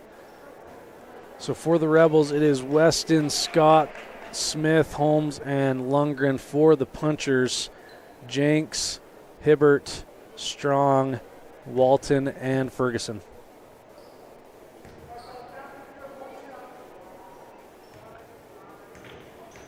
Hibbert hit hard there under the rim. Yes, too. he did. Able to get that foul shot. And Big Piney, full timeout. Big Piney's going to take a timeout. We'll be back after this. We've got a fun one here with 1:19 to go in the third quarter. Rebels up 6 with the ball. We'll be back after this. Thanks for listening on 98.3 KDQ FM and online at mylocalradio.com. It's the best feeling when you've had a long drive and you see your hotel. The Come On Inn, Casper. That means your day just got better. At the Come On Inn, you have lots of options. Unwind in the hot tub, go for a swim, relax in the beautiful atrium, and sleep in total comfort. Centrally located, the Come On Inn is close to everything. In the morning, start your day with a delicious breakfast. Top it all off with an amazing, friendly staff who is always glad to see you. It doesn't get better than that. When you're in Casper, always stay at the Come On Inn.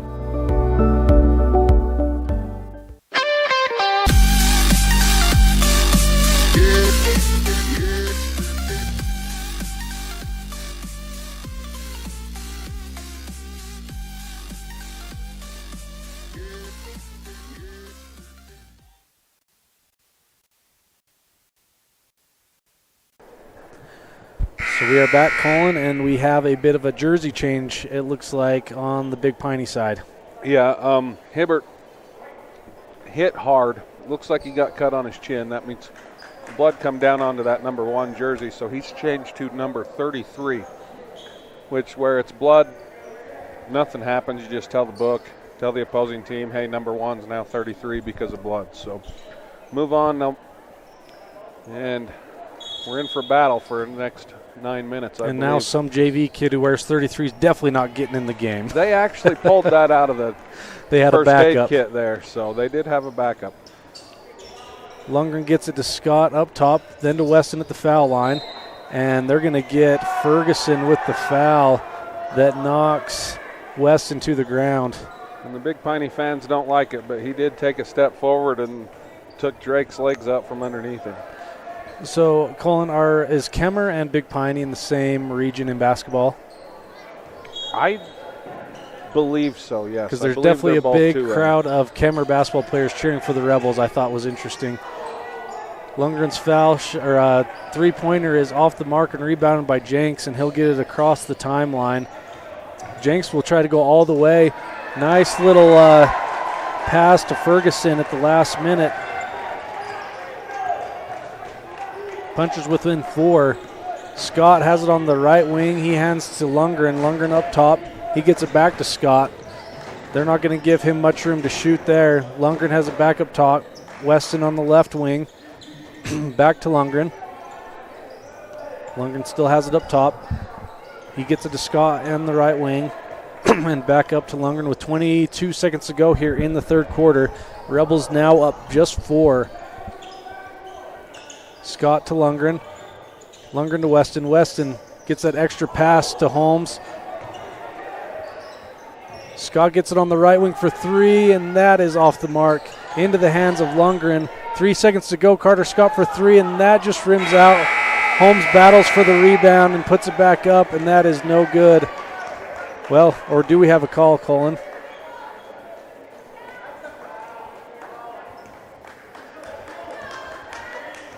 Yep, they're going to call Jet Holmes for the foul.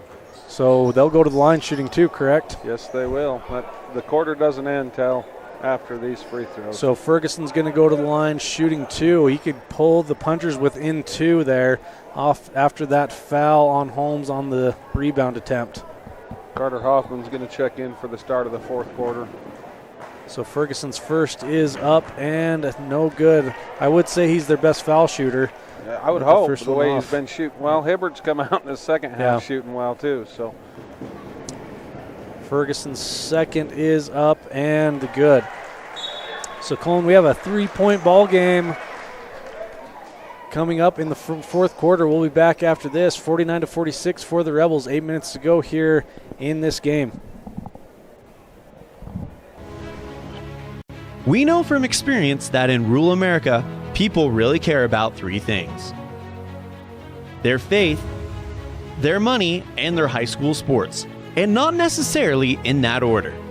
It's a race. Mendez in some space down the left wing. Steps into a shot. Mendez scores! Red Devils on top, 2-0 on the Heritage Auto of Evanston scoreboard. The 0-2 pitch. Swung on and missed. Hello, North Carolina. Cheyenne's coming to visit. The My Local Radio Sports Network covers high school sports in Utah, Idaho, and Wyoming, American Legion Baseball and high school rodeo in Utah, Idaho, and Wyoming. Advertising in the My Local Radio Sports Network is unique for 2 reasons. 1, it's the best way to reach your local audience, and 2, it's the most economical way to reach your regional and national audience. Join us today on the My Local Radio Sports Network. Established in 1872, Woodruff, Utah has a long history of good neighbors helping each other succeed. Woodruff was built with hard work. Sorry, I had to cut that short on the town of Woodruff commercial, but I will say how awesome Woodruff is, so I'll give him a shout out to finish up that commercial. Grew up there. As Weston will inbound to Lundgren. Lundgren has it up top. He dribbles to his left, then to his right, over to Weston on the right wing, who finds Scott in the corner. Scott feeds Hoffman in the inside. Hoffman back out to Scott, to Weston, then to Lundgren. Lundgren for 3, and that is good. And we were talking there at the break that the Rebels have kind of got away from that inside-out stuff, and Hoffman gets it underneath. They get it outside, pass it around the perimeter, and bridge for 3. And it's certainly their bread and butter. Walton passes to back up to Jenks. Jenks to Bennett. Bennett looking. He has it on the left wing. Almost 5 seconds here. That was so close to 5 seconds there. Coach Gornia wanted it. Jenks gets it over. 7:02 to go here in the fourth quarter. And there's Ferguson for 3. Might be the first miss we've seen from him from 3. And Smith able to steal that away from him. He's going the other way, and he hands to Carter Hoffman. Just a great play there. Unselfish play there by Daniel Smith to get to Carter Hoffman. Daniel made the defender commit before he actually made his decision on what he was going to do. Bennett drives to the hole, and he has a good finish there. He was given that lane, and he took it and was able to finish. 54-48 now for the Rebels. Lundgren now has it on top of the key. Over to Weston. Scott from corner, and that is good. How many is that for him, Colin, do you have? I believe that's 5. 5, that's what I was thinking too. Bennett has it in the corner, the right corner. Rebels up 57-48 with 6:05 to go here. Jenks feeds it into Ferguson, and poor Carter Hoffman's going to get nailed with that one again. And that's the right call. I mean, the kid's going up to receive a pass. You can't undercut his legs, and that's exactly what Carter's doing there. And he's just got to allow him to land, come back to the court. So fourth foul for Carter Hoffman. Holmes is going to check in for him. I feel for Carter. Games like these are hard where a foul happens and you're right and it's you, It's just hard to get a rhythm going. He was able to get that finish down here. 6:04 to go, 57-48 for the Rebels. Hibbert tries, and I think that was tipped, and then into the hands of Carter Scott. He gets it ahead to Daniel Smith. Daniel gets it out to Holmes, to Scott, then to Lundgren. Lundgren a pump fake and a jump shot, but that will be off the back iron into the hands of Hibbert. Hibbert gets it up ahead to Walton. Walton over to Hibbert. And they're going to get Lundgren with the foul on Jenks as they're doing their handoffs. Ridge's third. Second team foul of the quarter. So he has 2 more to give. And about 5.5 minutes to go in the game. So Hibbert inbounds and gets it back. He dribbles to his left. Big Piney definitely spreading things out. They get to Jenks in the corner. He dribbles to his right. Passes to Walton. Walton to his left. Jenks again has it on the left wing. Now takes it up top. Dribbles to his right. Hands to Hibbert. And that is good. Rebels now up 7, 57-50. Weston has it on the left wing. He passes to Holmes. And Coach Corney wants to take a timeout. And we'll go to break. You are listening on 98.3 KDQ FM and online at mylocalradio.com. Listening to the music that you love brings you joy. MyLocalRadio.com brings you that music. Whether you like listening to country's biggest stars, classic pop hits, classic rock, and rock hits, or country's young guns and legendary southern rock, MyLocalRadio.com puts your favorite music at your fingertips. Download the app to your mobile device or log onto the website to bring more joy into your life with your favorite music. MyLocalRadio.com.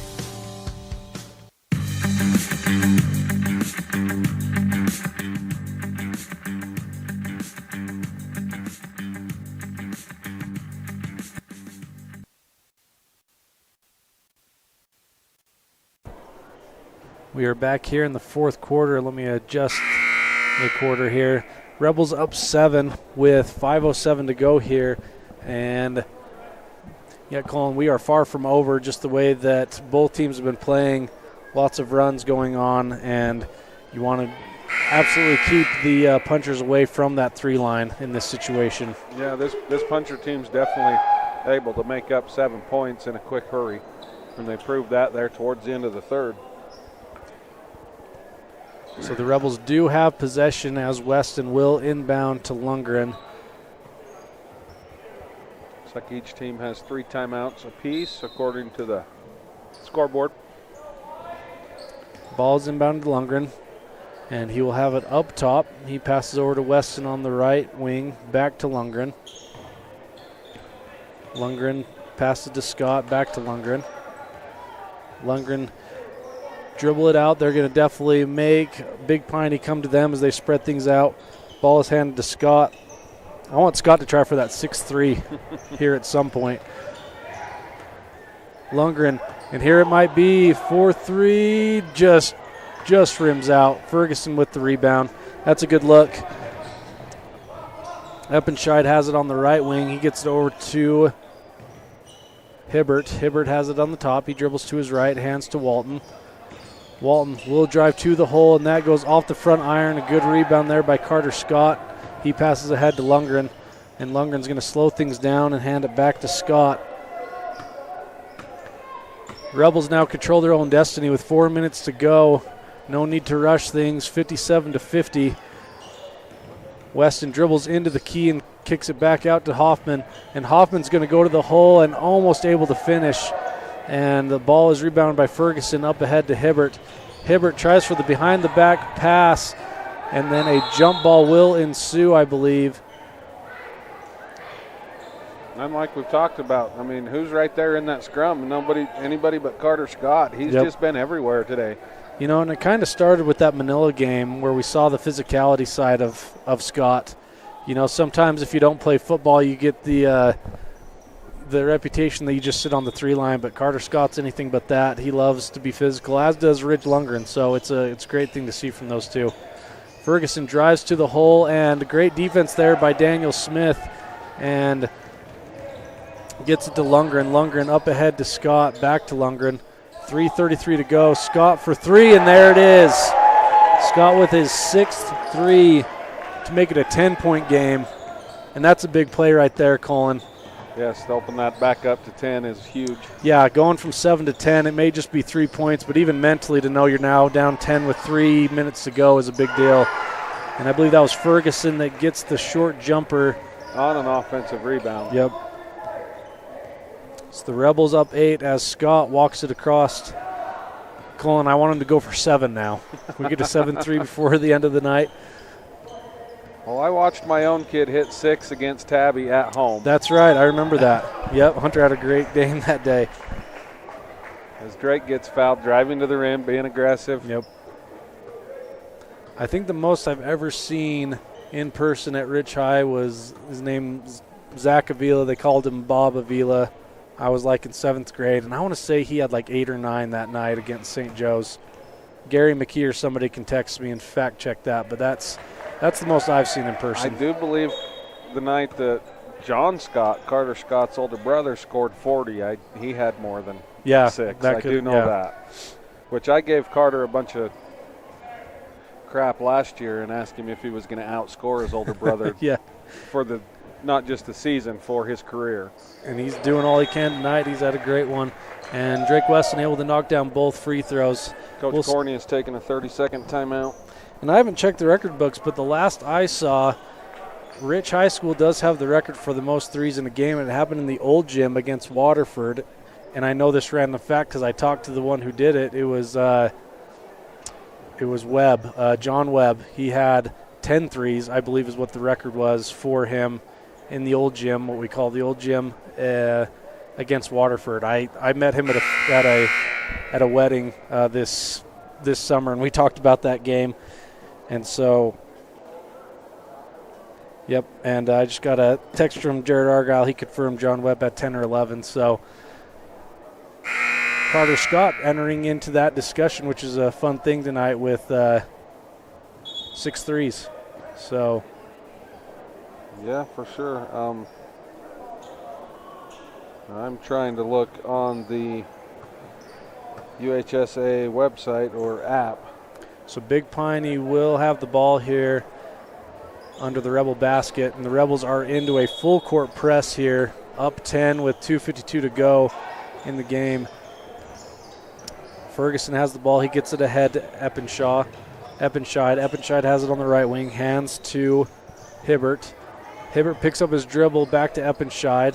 Eppenscheid for 3 from the right wing. That's off the back iron, and Lundgren with the big rebound. We got a 3-on-2 here, and Lundgren kicks it back out to Smith, and Smith's going to wisely dribble that back out, and Carter Scott has it at the half-court line. He gets it over to Weston on the left wing, and Drake hands back to Scott. Scott passes it to Daniel Smith. Daniel gets it to Drake, and Drake drives in, and they're going to call that on the ground. We're not near the bonus right now, so the Rebels will take the ball under with Lundgren passing it in. Jared Argyle was absolutely correct. John Webb in 92 had 10 3-point shots made, and that's number. Drake Weston with another 3 right there. We're just talking about 3-pointers all around today, putting it out there into the atmosphere. 65-52. Rebels have shot the ball very well today. So a minute 57 to go here. Rebels up 65-52. Webb is 16 in the state for where he's at. The most 3-pointers made has actually been 13 in one game. And who was that? Jackson Hunter from American Leadership, and that was done in 24. Really, just last year? Yes. So a 3 attempted there by Hibbert is off the mark and rebounded by We are going to get Lundgren. a faking being fouled called as soon as there's a turnover or a dead ball here. We're about to see it, huh? Yes. So tell us about this. Hibbert went up for that shot, and he faked like he was being fouled. where we had the ball, the offense has the ball now, so they're not going to stop play and make the offense. So you get continuation. She gave the signal. I want to see if she actually comes up and reports the faking being fouled. So describe what that call looks like so that people will know. She is about to come report to the scores table, I think.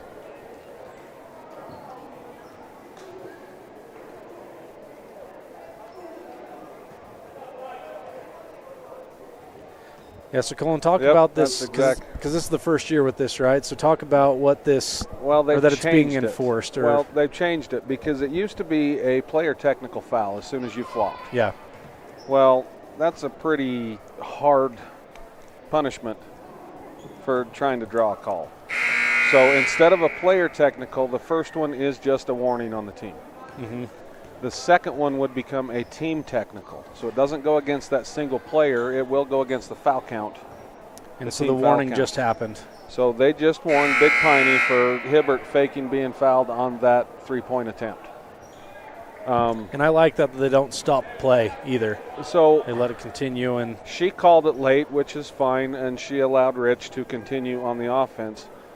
But if that would have been a defensive player, they would have blown it dead right then. If the shot goes in, it counts, and we go like that. But if where the offense, it's a whole situation. So I was explaining that you now can have a 7-point play essentially, because if you, well, we'll talk about the next game maybe in pregame as we'll get back to this, but Carter Hoffman able to knock down both free throws now. 15-point lead for the Rebels with a minute and a half to go here.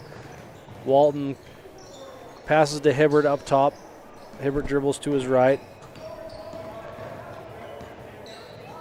The Punchers trying to get some more points on the board, and they get a shot there from the free throw line. Carter Scott gets it ahead to Daniel Smith. Just over a minute to go here. Weston has it on the left wing. He gets it back to Carter Scott. Carter Scott hands to Smith. Smith back to Scott. Scott finds a wide open Carter Hoffman, and he's just not able to finish there. Punchers get it ahead, and they go to the rim, and they also cannot finish. And they're going to get a out of bounds on the Punchers as he's out of bounds, and he didn't establish both feet back in bounds before he touched that ball. Lundgren enters it into Scott, back to Lundgren. They easily break that press. Hoffman gets it to Lundgren. Lundgren's going to just dribble this thing back out. 44 seconds to go here. He hands to Weston. Weston over to Scott on the right wing.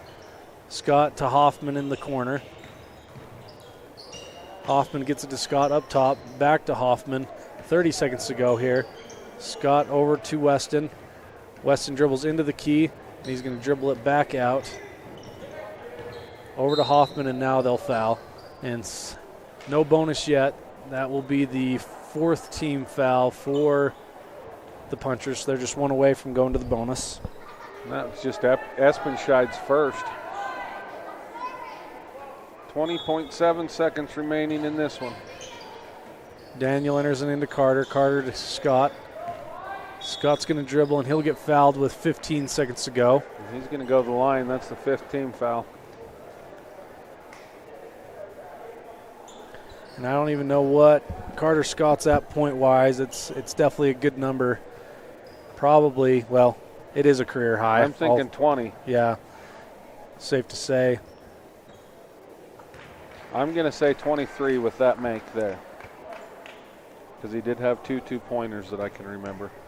And Carter's second is up and good. So the Rebels up again by 15, 69-54 with 15 seconds to go here. Bennett drives the baseline. He shoots the jumper. Lundgren does a good job not to land on the puncher. He was on the ground, and this will be it with just a few seconds left on the clock, and the Rebels able to back. Also your friends, a community where traditions matter and every person is important. These community values translate into an excellent school system filled with caring individuals who are committed to each student and their success in the classroom, on the field, and in life. In partnership with the entire community, Rich School District empowers learners to attain excellence through citizenship, wellness, collaborative teamwork, and academic excellence.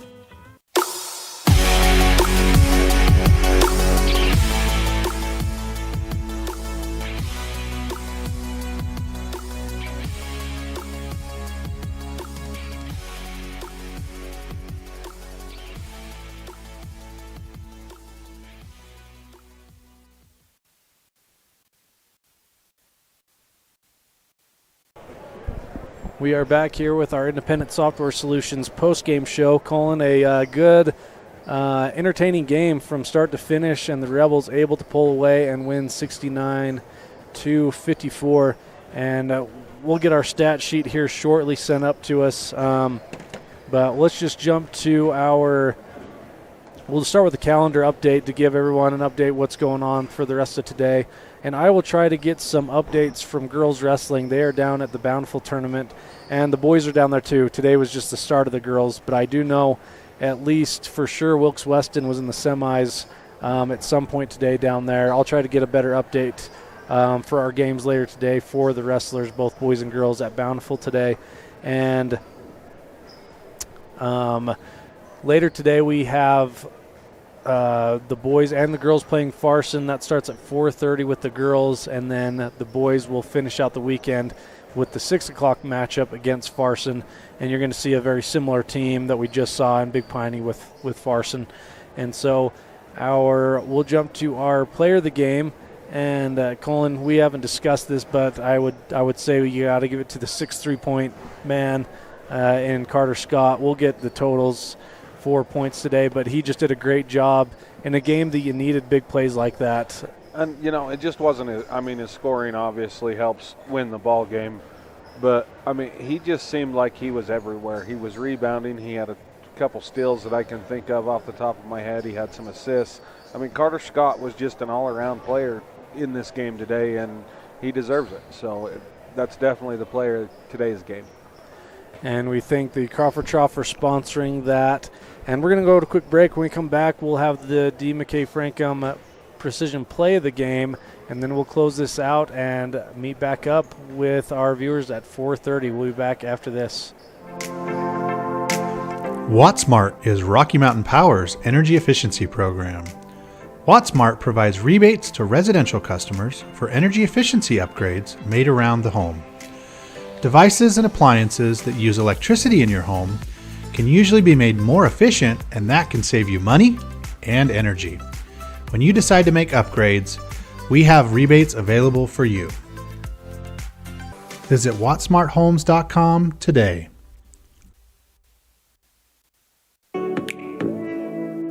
Welcome to the town of Randolph, located in northern Utah. The first group of settlers came from St. Charles, Idaho in March of 1870. We are a town of great extremes, from 90 degrees in the summer to minus 40 degrees in the winter, and we hold the record for the coldest temperature ever recorded in Utah at minus 50 degrees. Randolph is a small, friendly community that strives to preserve our rural heritage and small town feel. Enjoy the feeling each time you visit Randolph. Go Rebels!